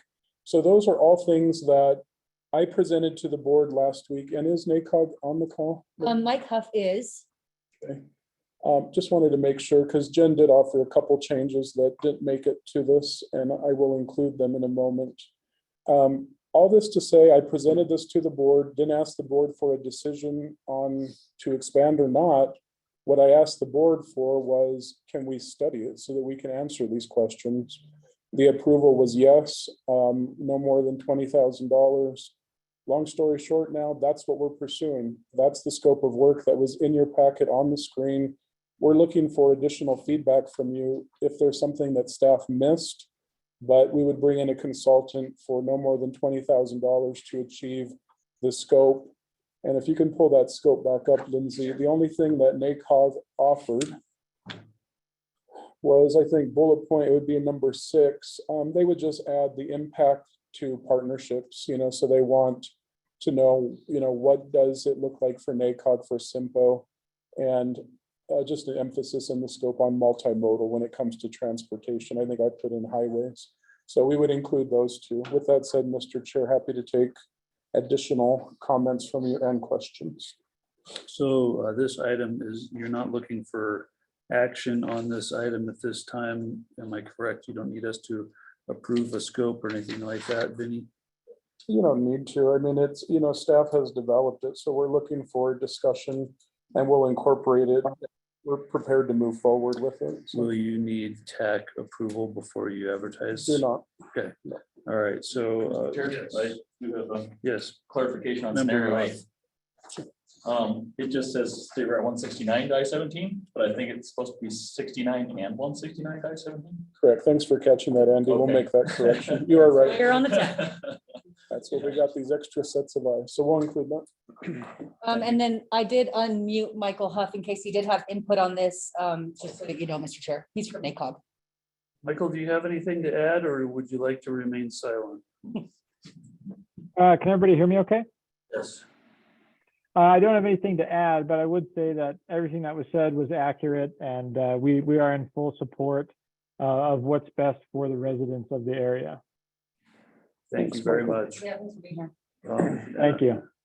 And there was some good discussion at the executive board level about this, and, you know, there were some members that were withholding their own opinions and thoughts, and others shared them openly, and so I think that it's wise to move forward with getting a consultant to provide some advice and some straight facts that we can all consider in moving forward. But, you know, some of these scenarios are significantly more minor than others, which have, you know, dramatic implications for this organization. And so I'm certainly happy to entertain discussion on it if people are interested in sharing them, or if you find more typos, say that too. So, yes, Member Marbury.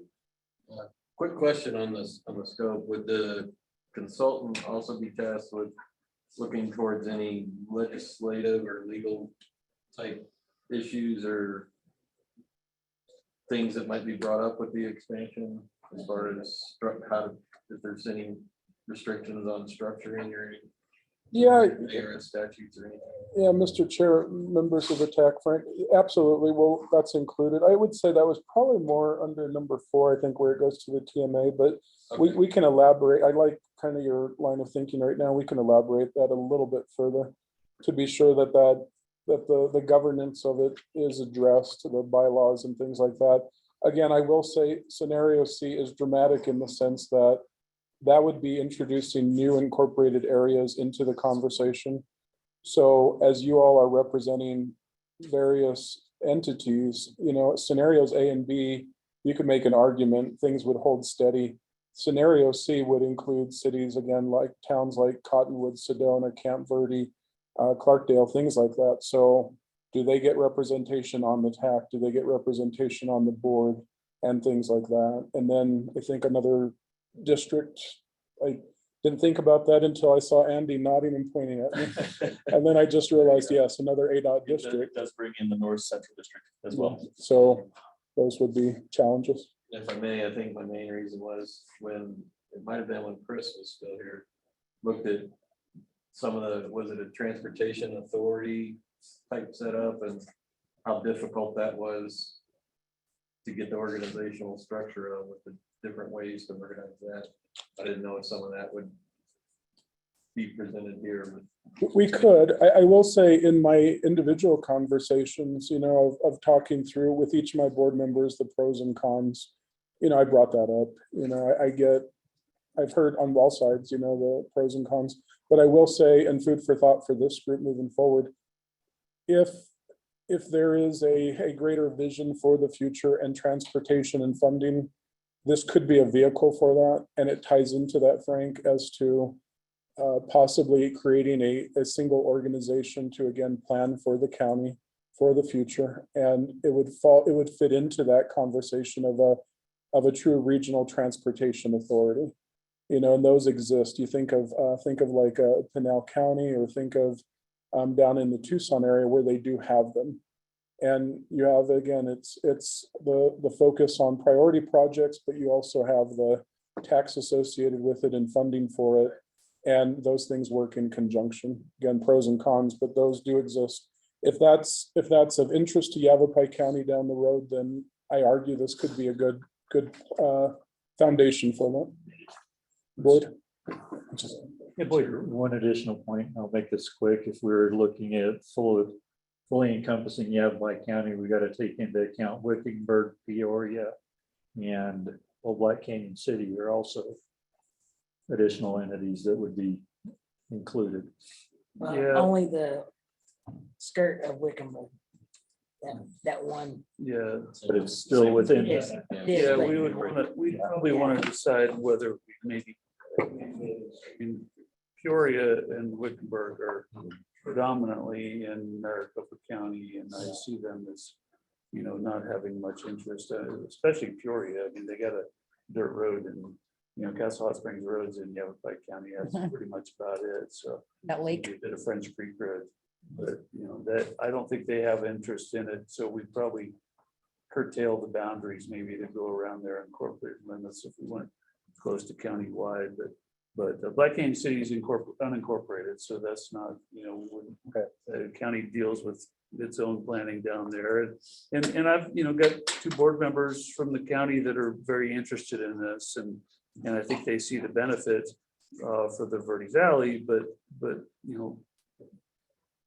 incorporated communities here in the CYMPO area currently, they've got a big voice, and my concern is that get watered down, as Vinny has touched on.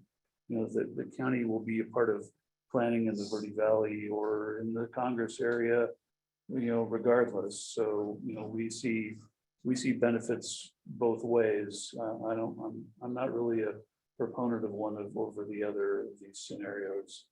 But we're in a unique position compared to other incorporated communities. To Vinny's thoughts, there are 5 incorporated communities in the Verde Valley alone. You have Jerome, Clarkdale, Camp Verde, Cottonwood, and Sedona.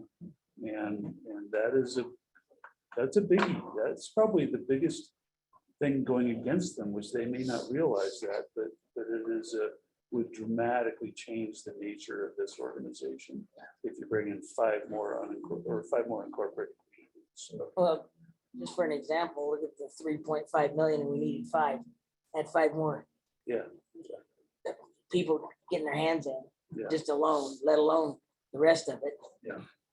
No, there's been talk about, well, what if we, rotated, people through, the executive board, so it wasn't so, massive, but that doesn't seem reasonable either.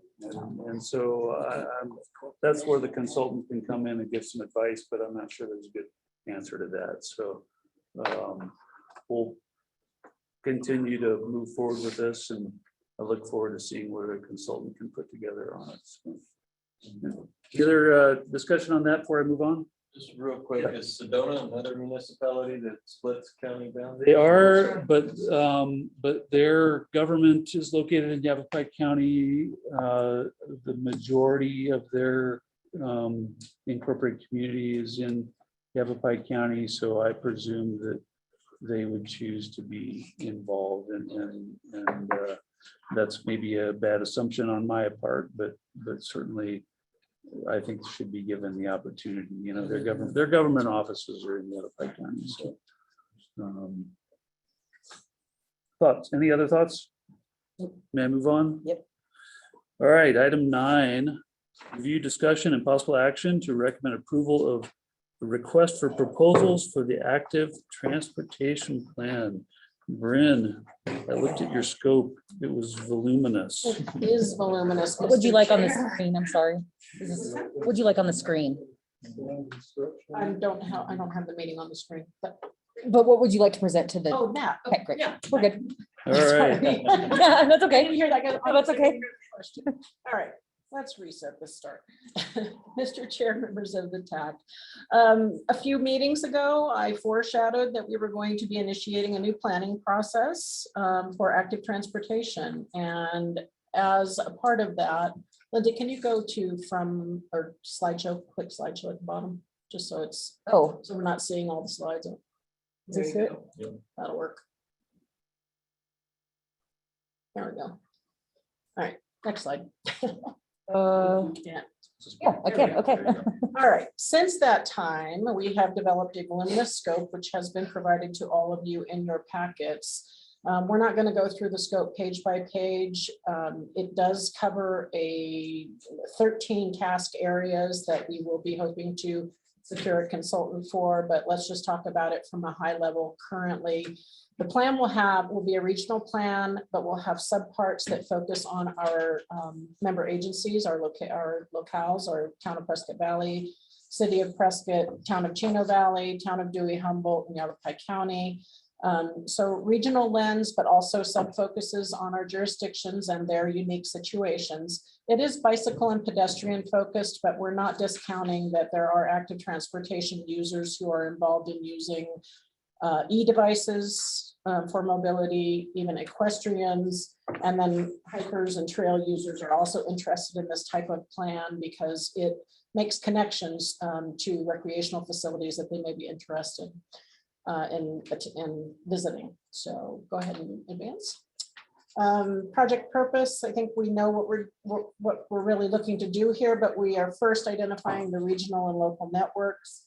We are working off of our regional transportation plans, regionally significant routes in the start of this planning process, and then local connections to and from those routes will also be looked at. The active transportation users were concerning that will be considered in the plan. As I mentioned, bicyclists, pedestrians, transit connections are included as a part of active transportation. We know we only have one fixed route service in the region, that is Yavapai Regional Transit.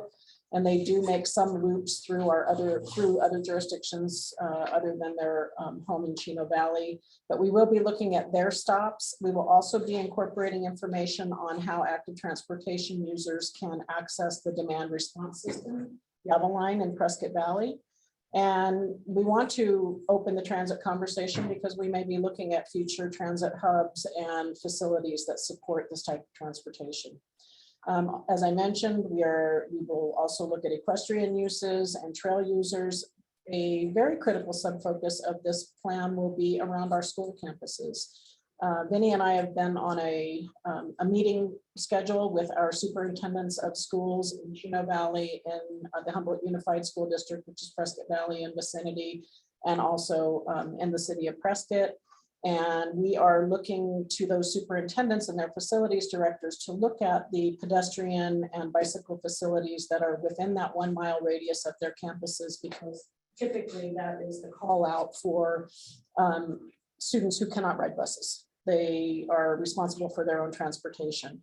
Now, granted, we've had a lot of sociological changes and there's not a lot of kids that actually walk or bike to school anymore. That's what we hear from the superintendents. They have a lot of parental transport. Well, maybe if we improved our facilities around those school campuses, some students would have the opportunity to either walk or bike to school, and it might lighten the load of their parents. We don't want to discount that we have folks using all different types of devices today. We've got e-bikes, we've got e-scooters, we've got accessibility devices that folks use who have who are persons with disability.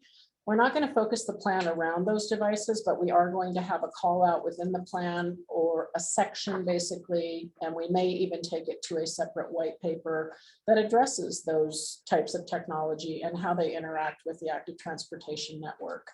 I happen to be the owner of a new owner of an e-bike, and I have come to the realization that we need a lot more facilities for those types of devices. It's not always welcome for an e-bike to be on the sidewalk, probably against ordinance in most locales. But at any rate, we want to take those into consideration, but it's not the focus of the plan. And finally, as a part of the project purpose, we will have a project list. We will have implementable projects that are identified for the near term. Those projects will go as far as some preliminary design work and cost estimates. That'll all be part of the consultant's responsibilities. Next slide, please. This is just a summary of the list of tasks that are within that scope. As you guys mentioned, it's voluminous, 22 pages of scope, and it's got all of the typical items such as project management and the public involvement plan. Goes right into the data collection, which is creating an inventory of existing conditions and facilities that are already on the ground.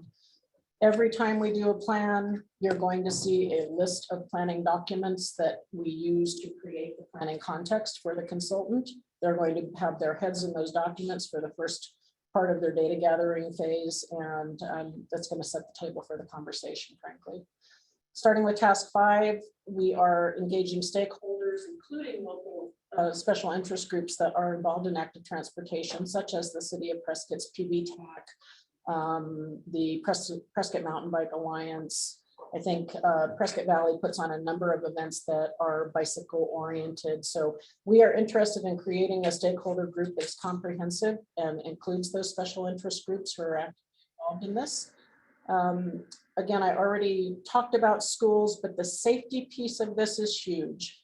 We are in the process of a regional safety plan update, and you're going to hear about that in the next agenda item. But that data that is being assembled for that five-year update of crash data is going to become the data backdrop for the safety features of this plan. Again, we're looking to establish a complete network. So we want to know, where are people starting from most often? Where are they going to most often? It does go down to that level of granular detail of origin and destination. Most of our plans that are federally funded are going to involve an equity analysis. We want to make sure that all of our socioeconomic levels and strata is being met where the needs are greatest. So equity analysis will be a part of the plan as well. And then, of course, we get into gaps and opportunities, which is where we can increase the network and the functionality of the network, to and including identifying a prioritized list of projects and design concepts, prioritizing the route investments, and then eventually, when the plan is in final draft form, we'll be taking it to each of the jurisdictions for a review, and also to the TAC and obviously the executive board for its review and potential acceptance. Next slide, please. I think most of you are familiar with this timeline, and I've rattled it off a number of times now, but here we are. The TAC is reviewing the scope of work at its February meeting. We will take this on to the executive board, hopefully with your blessing. And we will post the RFP and have proposal review and scoring with the CYMPO TAC at its March meeting ideally, and have hopefully have a consultant recommendation from this body by April. The approval of that and a consultant professional services agreement will hopefully be considered by the executive board in April, and we hope to kick off the project in May.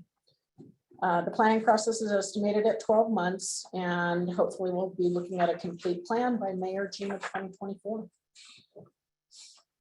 Next slide, please. That is the overview of the scope of work for the active transportation plan, and I am absolutely happy to respond to any of your comments or questions. Great, thanks, Bryn. Do you, looking through the scope, does the scope have, or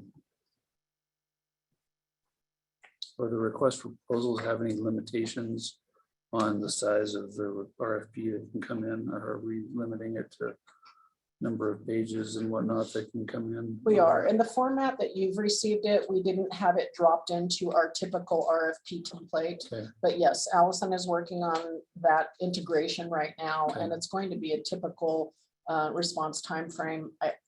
I can't rattle off the specifics right now because she hasn't completed that Okay. integration, but I don't think we're looking at anything outside of what our normal process has been. You're not gonna give us an 80, 780 page responses that we gotta review within 2 weeks or something like that? No, Okay, good. we're going to encourage very concise submittals, and I think that the scope is detailed enough that I think our consultant partners will be responsive to that. Okay, yeah. I appreciate that. I hope the consultants appreciate that they don't have to type 80 pages. We're happy to take your recommendation on number of pages. Yes, if you'd like Well, I'm a to. big fan of If you'd like, to scope the scope. I'm a big fan of like a dozen or less. That's the same as yours. I am even less than that, but All right, any feedback from the TAC? Yes, Frank. Of course, I'm very kind. So, real quick, would this touch, Bryn, in your opinion, possibly on maybe recommendations for what in my engineering world would call standard details or something, maybe how to deal with maybe some crosswalk standards region-wide or for treatments or signal detection options or anything like that? Mr. Chair, Member Marbury, that's a great question. And we do have language built into the scope that refers to sort of equalizing the design options across a number of different ordinances and regulatory frameworks. So I don't know that we've gone to the length of saying that it will be standard details. I don't recall inserting that into this document. But the ordinance framework of each of the jurisdictions is going to be looked at individually. We're not trying to make a one size fits all. We realize that everybody's got a slightly different approach and what's on the ground looks slightly different. So I think you're going to see that the regulatory context is going to be taken into consideration. Standard details is something that we could discuss, certainly. Okay. I guess that for my other question would be maybe advice on ordinances to deal with some of the emergency technologies. I guess you answered that. Yeah, but And ordinances in general, there might be some discussion. absolutely. One of my thoughts is, we've got a plan here to move something forward, and I really want, especially in the current CYMPO region, I want, our largest communities to be supportive of this and be comfortable with what's being moved forward, because that's where the people are, that's where the greatest opportunities for involvement in an active transportation plan are. And it's a little bit of a bummer we don't have anybody from the city of Prescott or the town of Prescott Valley here right now. Sorry, Boyd, you got here. I meant our formal member, and I apologize for that. But He had to just drop off because he's got council meeting. But my thoughts are, that we can put a lot of effort into this and have something that, is a good, documented roadmap for moving things forward. But there needs to be commitment from the member agencies, and I'm looking at myself when I say that as well, to actually start implementing these things, and they're expensive. They are going to take away transportation dollars that we are using for other things at this point to implement them. And so I feel it's important that everybody recognize that and keep it in mind. I suspect there's not other funding sources besides the federal funding that we can access to accomplish these things, but that also usually comes with match money requirements, things like that, to remain competitive. And so, I'm not trying to be Danny Downer here, but it's definitely something that everybody needs to be walking into this eyes wide open and considering what the ramifications are of putting forth this effort, because it is a big effort to do something and deliver what is proposed in the scope of work. So, any thoughts on that? Go ahead, Bryn. Mr. Chair, thank you for those comments. And I think that you made some excellent points. And I think that, from a county perspective, you do have a slightly different conversation. You have much more rural area. You don't have these facilities as your typical design. But I think what this does do is gives us the opportunity to open the conversation to active transportation at a time when the communities in our region are making a concerted effort to increase the exposure of our region for things like ecotourism. We know that we have local events that are very geared towards this type of transportation and bring in huge crowds internationally even. And each member agency is probably going to have a slightly different take on what they can really glean out of this plan.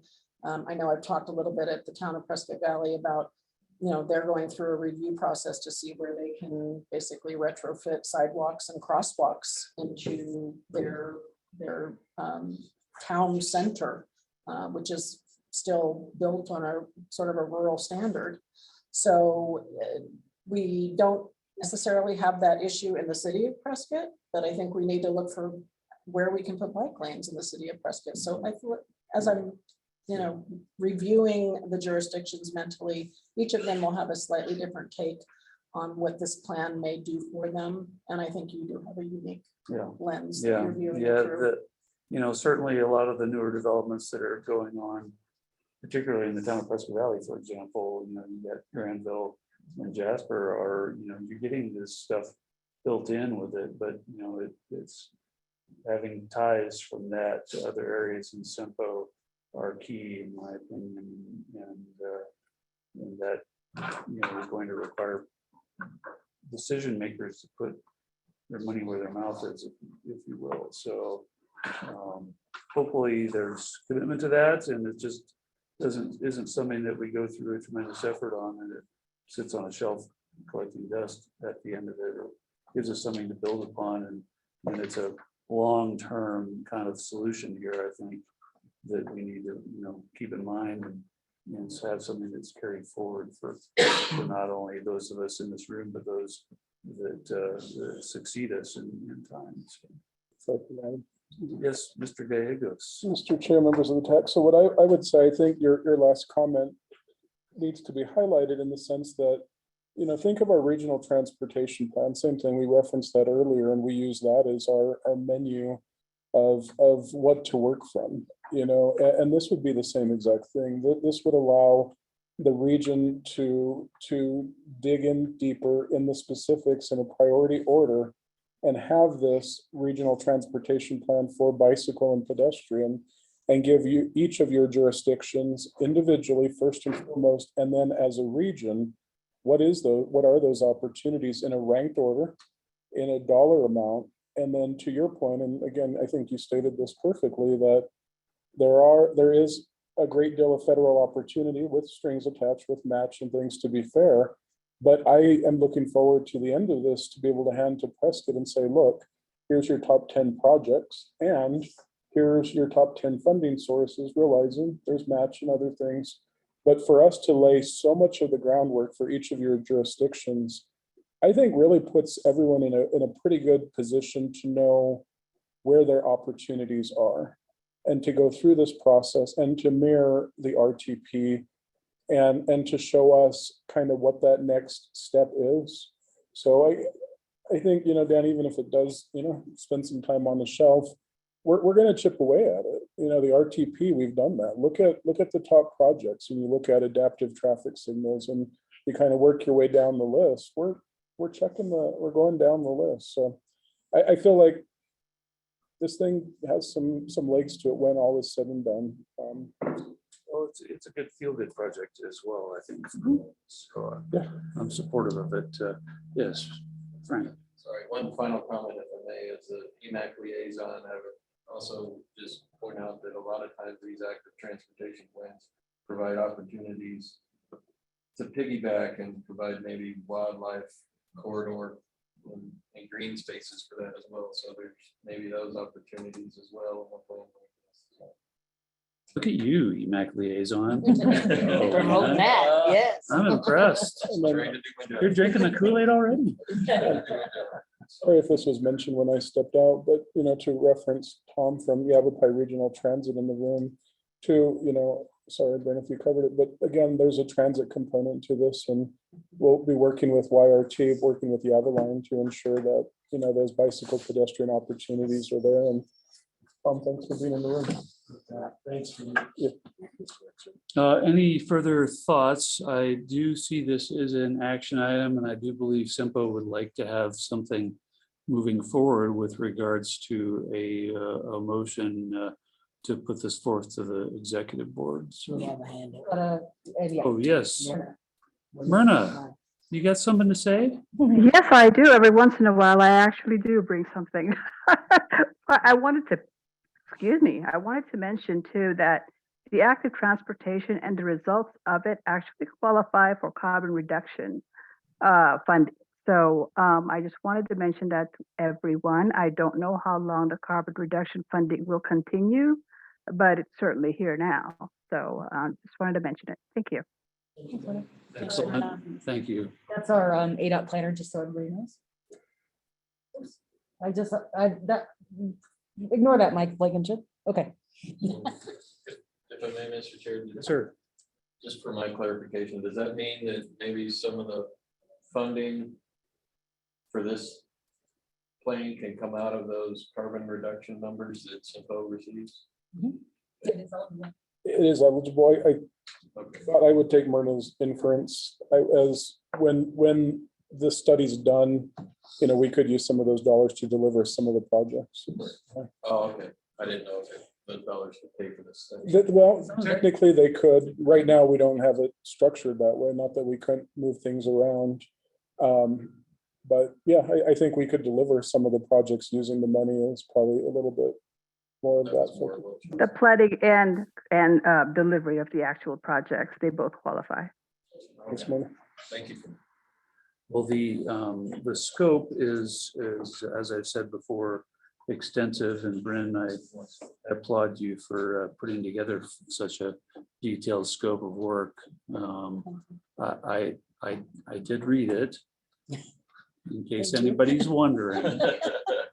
But I didn't have anything really to add to it, and I'm looking for whether anybody has additions to it, or if not, if you're comfortable with how it's written, please, I'm looking for a motion. And there is a motion in your packet if you're looking for words. Mr. Chair, I make a motion to recommend approval of the presented scope of work and to advertise the request for proposals and professional services agreement for the active community transportation unified plan act. We have a motion by Member Marbury, a second by Vice Chair. Any further discussion before we put it to a vote? Hearing none, all in favor? Say aye. Aye. Any nays? That passes unanimously. Congratulations, Bren. Off and running. Yep. All right, item number 10. Presentation of the Regional Strategic Transportation Safety Plan.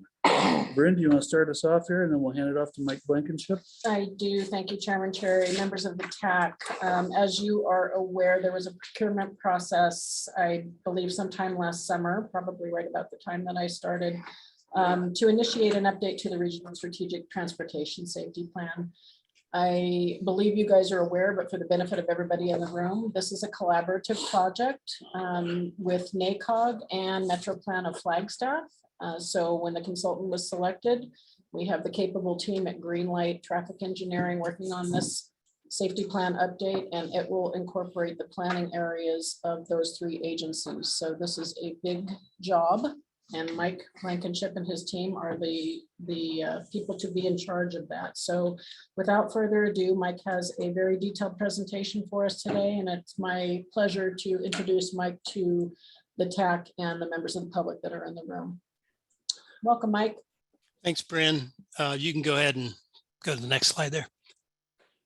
So I know you can't see much here, but this is just to show you where every single crash in the past 5 years from 2017 to 2021 have occurred in the region. Most of them, many of them are on ADOT facilities. It's not to say ADOT facilities are unsafe, but that's where the higher volumes and speeds are, and that's typically where you'll see crashes. But there are a few non-ADOT roads that kind of jump out there, Fane Road, Williamson Valley Road, Willow Creek Road, Perkinsville Road, and obviously in the downtown areas there, you can see big clusters too. Next. The trend over the 5 years actually is pretty good here in the CYMPO region. It is trending down slightly. 2020 dropped significantly. That's probably mainly due to COVID and reduced volumes. But overall, the total number of crashes per year is dropping. Next. So this shows the severity level of all the crashes in the region. There were just over 8,200 crashes over the 5-year period. So that's about 5 crashes a day occurring in the CYMPO region. Most of them are non-injury, property damage only, fender benders. About 70% of the crashes involve no injury, but the other 30% of the crashes, there's 56 fatal crashes. 62 people died in those crashes. There's been over or almost 3,400 injuries in those crashes. So lots of people's lives being changed by these crashes in the region. In fact, when you look at the averages there, there's each day there's about 2 people that are either injured or killed in the region in these crashes. Go ahead. And then we'll show the breakdown quickly here for each of the local agencies, and very similar in terms of the severity percentages here. But Chino Valley had 4 of the fatals. Dewey Humboldt had 2 fatals. Next. The largest number of crashes occur obviously in Prescott and Prescott Valley. 19 of the fatal crashes were in Prescott, and 14 of the fatal crashes were in Prescott Valley. And these are on all roads within the city boundary. So it's not just on City of Prescott roads. It would include ADOT facilities within the city limits there. Next. And then in Yavapai County, the portion of Yavapai County that's within CYMPO, 16 fatal crashes occurred there. Next. Wanted to kind of give you comparisons of crash rates. So the crashes, actually total crashes, serious injury crashes, and fatal crashes, and see how you compare as a region and as individual local agencies, and comparing you to the state on the last row there. So it crashes per 100,000 population is the crash rate we're using here. And overall, the region, when compared to the state, is doing pretty nicely. You're under the state rate in terms of total crashes, serious injury crashes, and fatal crashes. In fact, you're about 30% below what we see statewide from a fatal crash rate standpoint. The state is averaging about 13 fatal crashes per 100,000 population. The region as a whole is about 8.5. The couple that do stand out a little bit in terms of comparing to the state, Chino Valley. Frank, you guys are seeing a slightly higher serious injury crash rate, about 49 compared to 40 statewide, so a little bit higher there. And then the county serious injury and fatal crash rates are slightly higher than the state crash rates. Next. In terms of types of crashes we're seeing in the region, the highest there, the light blue on the bottom, about 32% of the crashes are rear end. Next highest, single vehicle crashes. About 22% of all crashes in the region are single vehicle, and those are typically run off the road type crashes and either rolling over or hitting some type of an object. Next are angle, left turn, and side swipe same direction, ranging from 16 to 10%. Go ahead. Then we'll show the crash manner again by local agencies here. So in Chino Valley, again, rear ends are the highest. Single vehicle are running neck and neck at 26, 27%, and angle crashes at 19. Dewey Humboldt, different than what we've seen in the region, and comparing it there to Chino, single vehicle crashes make up almost half of the crashes, 47% of the crashes, and then rear end make up about 22% of the crashes. Next. Prescott and Prescott Valley, and this is typically what you'd see in more of an urban setting. Rear end crashes, 31% for Prescott, about 27% for, or 37% for Prescott Valley. Single vehicle in Prescott is the next highest at 18%. In Prescott Valley, then you get into more of the intersection related crashes, angle and left turn. So the top 3 in Prescott Valley are all intersection related type of crashes. Next. And then county, kind of what you would expect. Again, the majority, 44% of the crashes are single vehicle crashes, and then 23% are rear end crashes, and then angle crashes at 11%. And then we just wanted to kind of highlight some of the key potential focus areas for the safety plan and how you stack up versus the state in terms of percentage of these types of factors that contribute to crashes. So the ones that, well, all of these are important. It's not to downplay any of them, but the ones we've highlighted in dark blue jump out a little bit. So intersection crashes in the region, we're seeing a higher percentage of crashes, almost 57% compared to about 48% statewide. Keeping with that same intersection type of crashes, a higher number of serious injury crashes, 57%, and a significantly higher number of fatal crashes than we see statewide. So 41% of the fatals in the region are intersection related compared to about 29% statewide. Lane departures. Is this the music playing at the end of the Oscars when I've gone too long? Lane departures, you stand out in all three of those crash types compared to the state.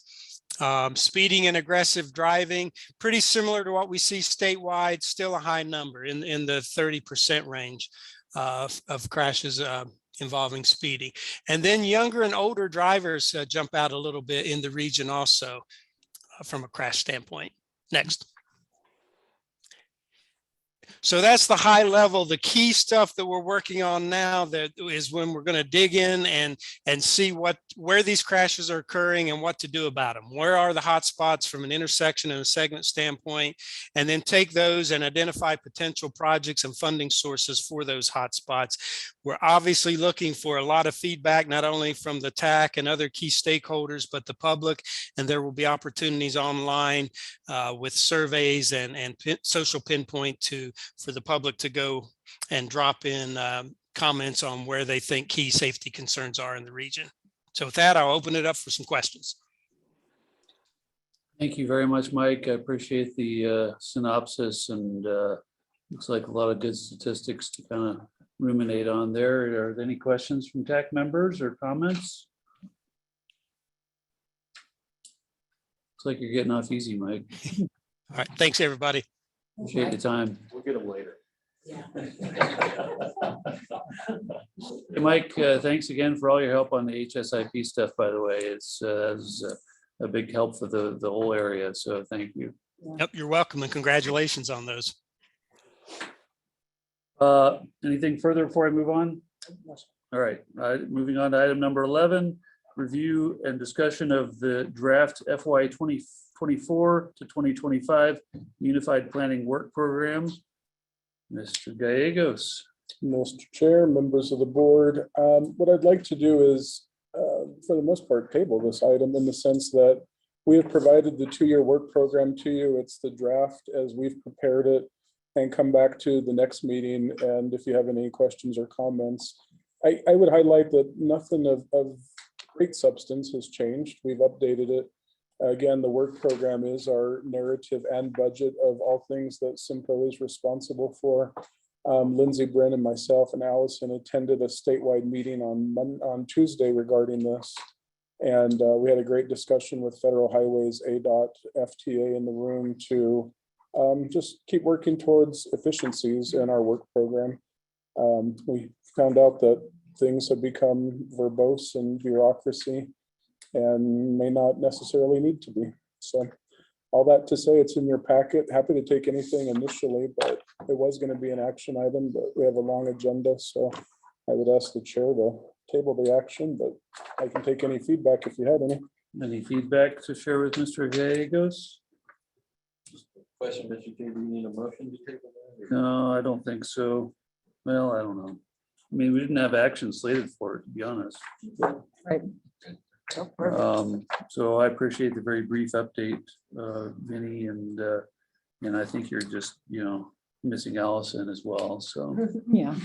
we'll let you get by. Were you talking about this next month then?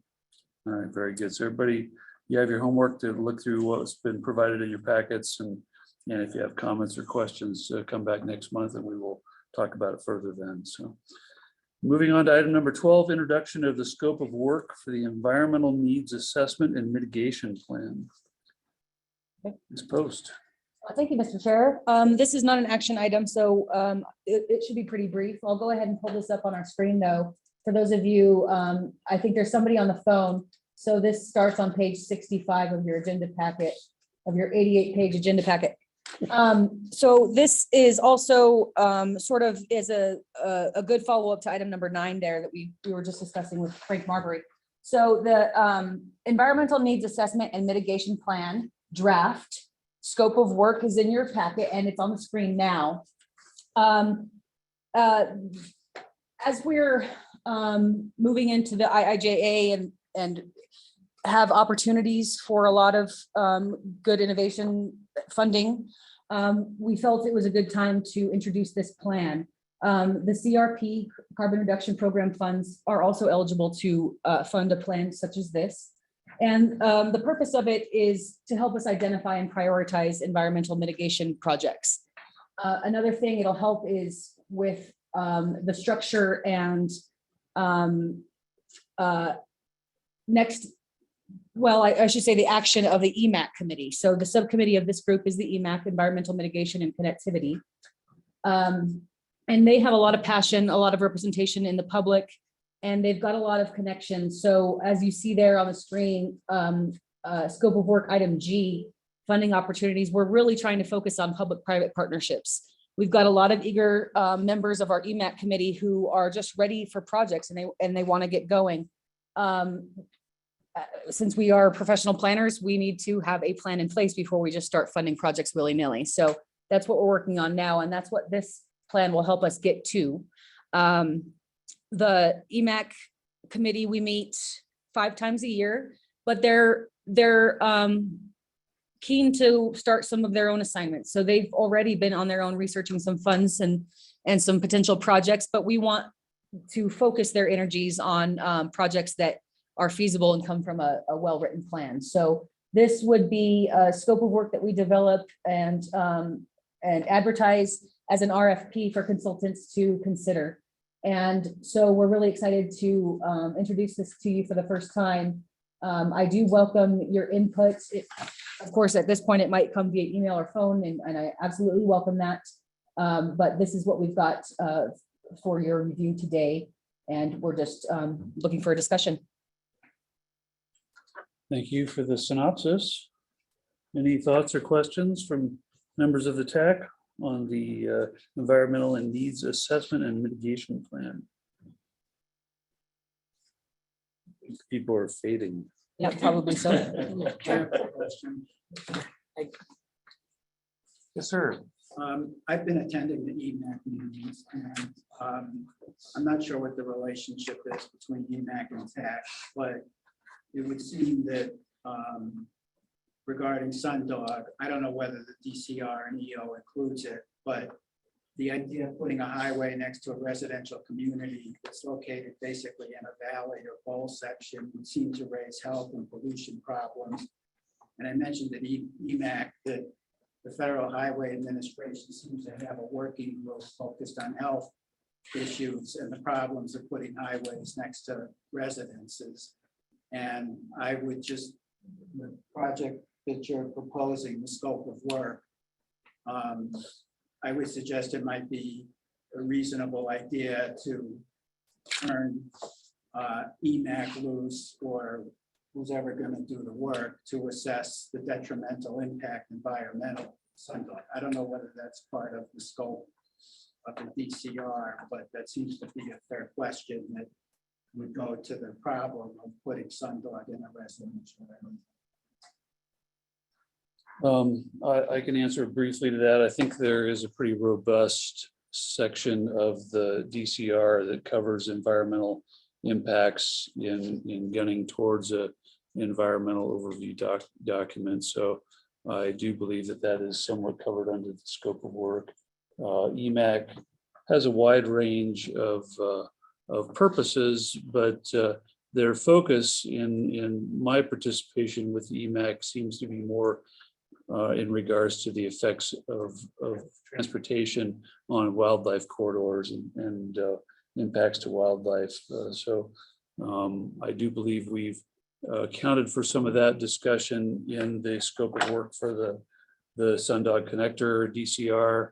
I recall distinct discussions as we developed the scope for that to ensure that it became a little more robust and help to address some of the concerns that members of the EMAC were actually raising as we move that to scope towards finalization. So any other comments from TAC members on this? Yes, Vice Chair. Lindsay, is your timeline Is there anything that we need to do to help you with your timeline? Are you comfortable with that timeline? I am very comfortable with that timeline. Yeah, thank you for asking. There's no obstacles that I see other than, me winning the lottery and running out of stuff. So, thank you for that offer. That's an option.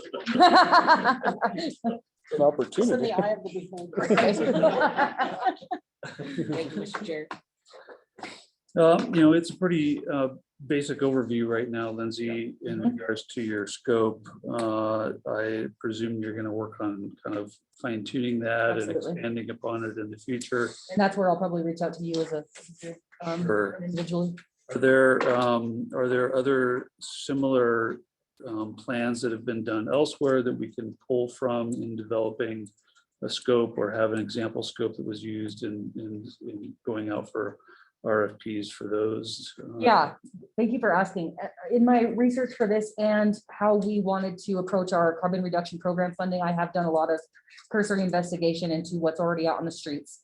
So my goal with this is not to replicate anything that we might already have, to build on anything, and then also to beg, borrow, and steal wherever I can. I'm a big fan of that myself, so appreciate that. Why reinvent the wheel if you have good wheels to? Right. So, all right, anything further? All right, moving on to item 13. Review, discussion, and possible action to recommend approval of the transit planning intergovernmental agreement with the town of Prescott Valley. Ms. Stoller. Thank you, Mr. Chair, members of the TAC. As you all are aware, back in early 2021, the town of Prescott Valley did opt to become a direct recipient of Section 5307 Urbanized Area Formula Funds, which are funds for the urban area transit. That resulted in the launch of Yava Line. In order for the town to continue operations, it reapplies to the 5307 program to acknowledge the continued use of those funds.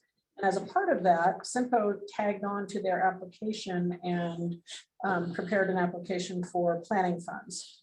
The plans identified that we had intended to fund with those funds are the SR 69 Urbanized Corridor Master Plan. There's a portion of that plan is funded by the 5307 funds. There's a transit component to that plan that will be addressed utilizing the funds through this ask. And then, of course, the ACT UP, a large portion of the ACT UP funding comes from this particular request. And also we are seeking to update our coordination plan for public transit, which is a requirement of ADOT and our funding partners in order to continue the identification of our human services transportation providers, those providers who work with our underserved populations, persons with disabilities, the elderly, and folks that just don't have another way of getting around. So we will also funnel some of the planning dollars into an update of the coordination plan. Again, that is a requirement of our programs.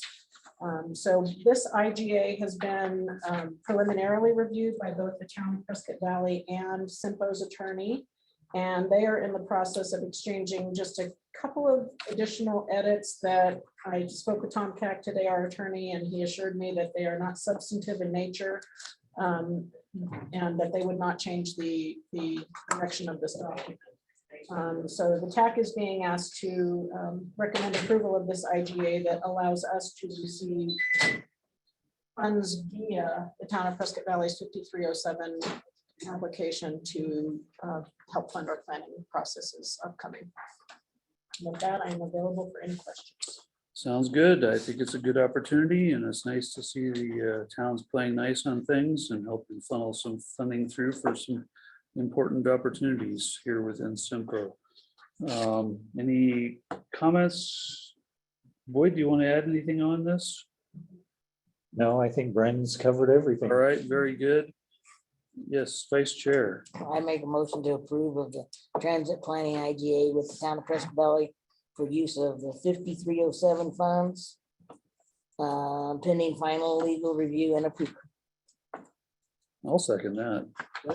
We have a motion and a second. I assume there's no further discussion, so I'll call for a vote. All in favor? Aye. Aye. Aye. Any opposed? That passes unanimously. Thank you very much, Bryn. It's nice to have that moving forward too, I'm sure, so. Get to turn the page. Page 3 of the agenda. Can we not have 3-page agendas in the future, Mr. Gagos? Absolutely. That will be the goal.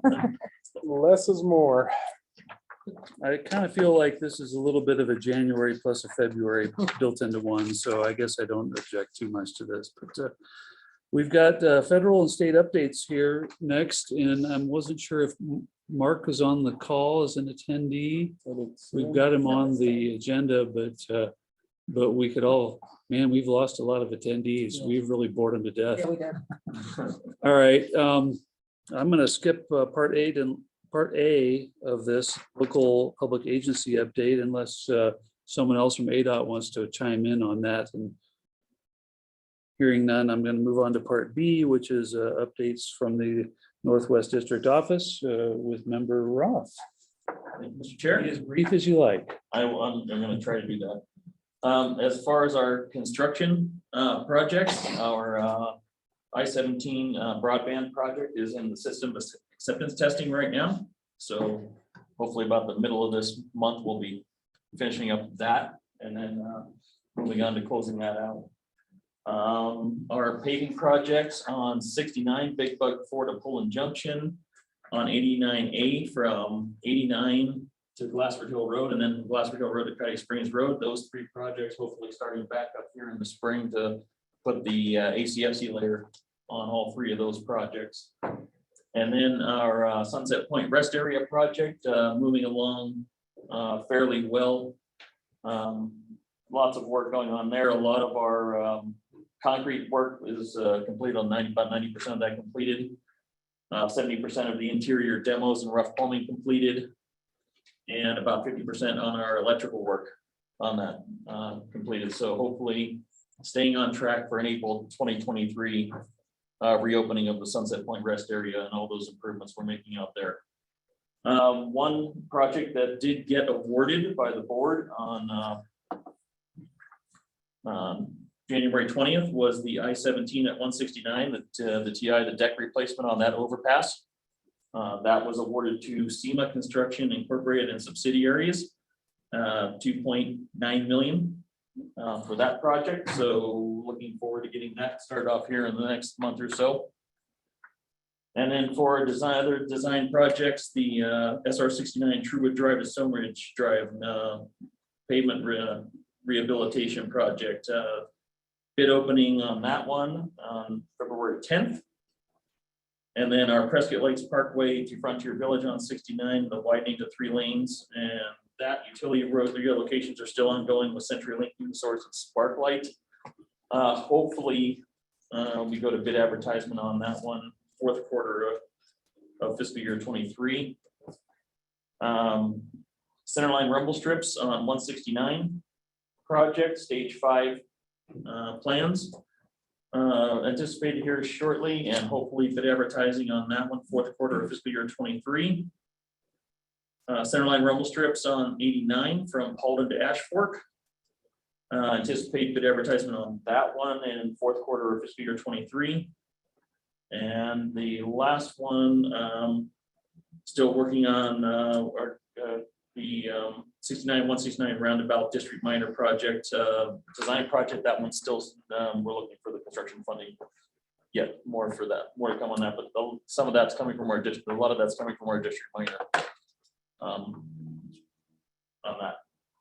And hopefully bid advertisement looks like that one is 2nd quarter of fiscal year 24.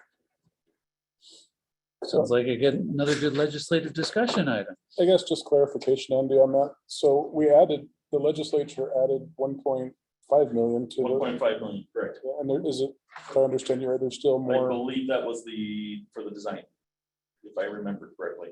Should have been design and construction. Okay, I'll check on that one again. So let us know if we got to call our legislators. Got them on speed dial. We see the numbers come in, but we never see where the split goes. Yeah.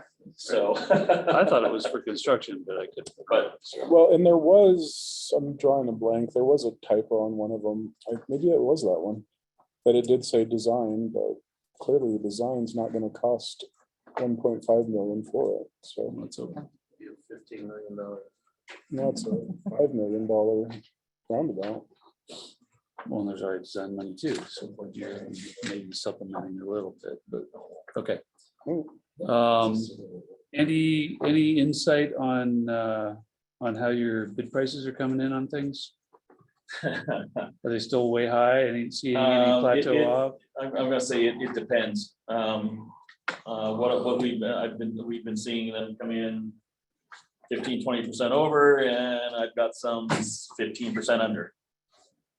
But if you look actually on our website, our construction cost index right now, like this quarter, I think we're from our base at 2016, which was the 1.0, we're at like 2.2 or 2.3 on the construction index. So it's still up there. We haven't seen a dip in it yet on the overall construction index. Sounds good. That's about what I figured, so. All right, thank you. Myrna, do you want to give us some updates? Hi, I will just have a quick brief update here on the status of the ADOT Long Range Transportation Plan. So working paper number 6 on multimodal plan analysis or needs analysis has been completed. In working paper 7, which is the baseline and projected transportation revenue analysis, has also been completed and submitted to ADOT for review. The next item that WSP is working on now is the gap analysis, which is basically the gap between the needs and the projected revenues. And that is scheduled to be completed in mid-March. We had a public survey period, and that ended in January 4th, and ADOT received about 7,800 completed surveys, so the public was very engaged. There will be public meetings, in-person meetings in the northern region, which will be held on March 8th at the Flagstaff Aquaplex from 7:30 p.m. to 7. And if in-person is not convenient, there will also be a virtual meeting the very next day from 6 to 7:30. All the work plans and any public announcements on public meetings are posted on ADOT's Long Range Transportation Plan website. I will be happy to send to be included in the meeting minutes in case anybody wanted to take a look. And that pretty much concludes my updates. Thank you. Thank you very much, Myrna. Any questions for Myrna? Wonderful. Our next executive board meeting will be on February 15th at the Yavapai County Board of Supervisors meeting room at 3 o'clock. Is that correct? That's what you got on here. 3? You talked to, last one was 3:30, so. I'm gonna say that's an error, and I'm gonna say it's 3:30. That would be my guess. Really, it's at 3:30. Usually Brown, who's our chair, has to get back in time from the Verde from our board meeting over there. So note that that may be 3:30, and I'm sure it's correct in all of our calendars. And then State Transportation Board is in Oro Valley this month, but next month will be in Prescott Valley. Is that correct? Yes, thank you. March 17th, State Transportation Board will be in the town of Prescott Valley. They've accepted CYMPO's invitation to have a meeting in the region. Gary Knight, who serves on the executive board, is currently the chairman. So we're very happy for his role and happy that he planned a meeting in Prescott Valley the night before. CYMPO will host a dinner for the State Transportation Board, and just put that on your calendars and we'll send out more info. Yeah, I certainly would encourage people that don't regularly attend State Transportation Board meetings to take advantage of a local one. They're pretty good. So, all right, with that, I adjourn and hope everybody has a good evening. My apologies for the lengthy meeting, but some long agenda. You should apologize. Yes. Should be sorry. All right, thanks all. Thanks. Thank you. Thank you. Thanks for coming, folks.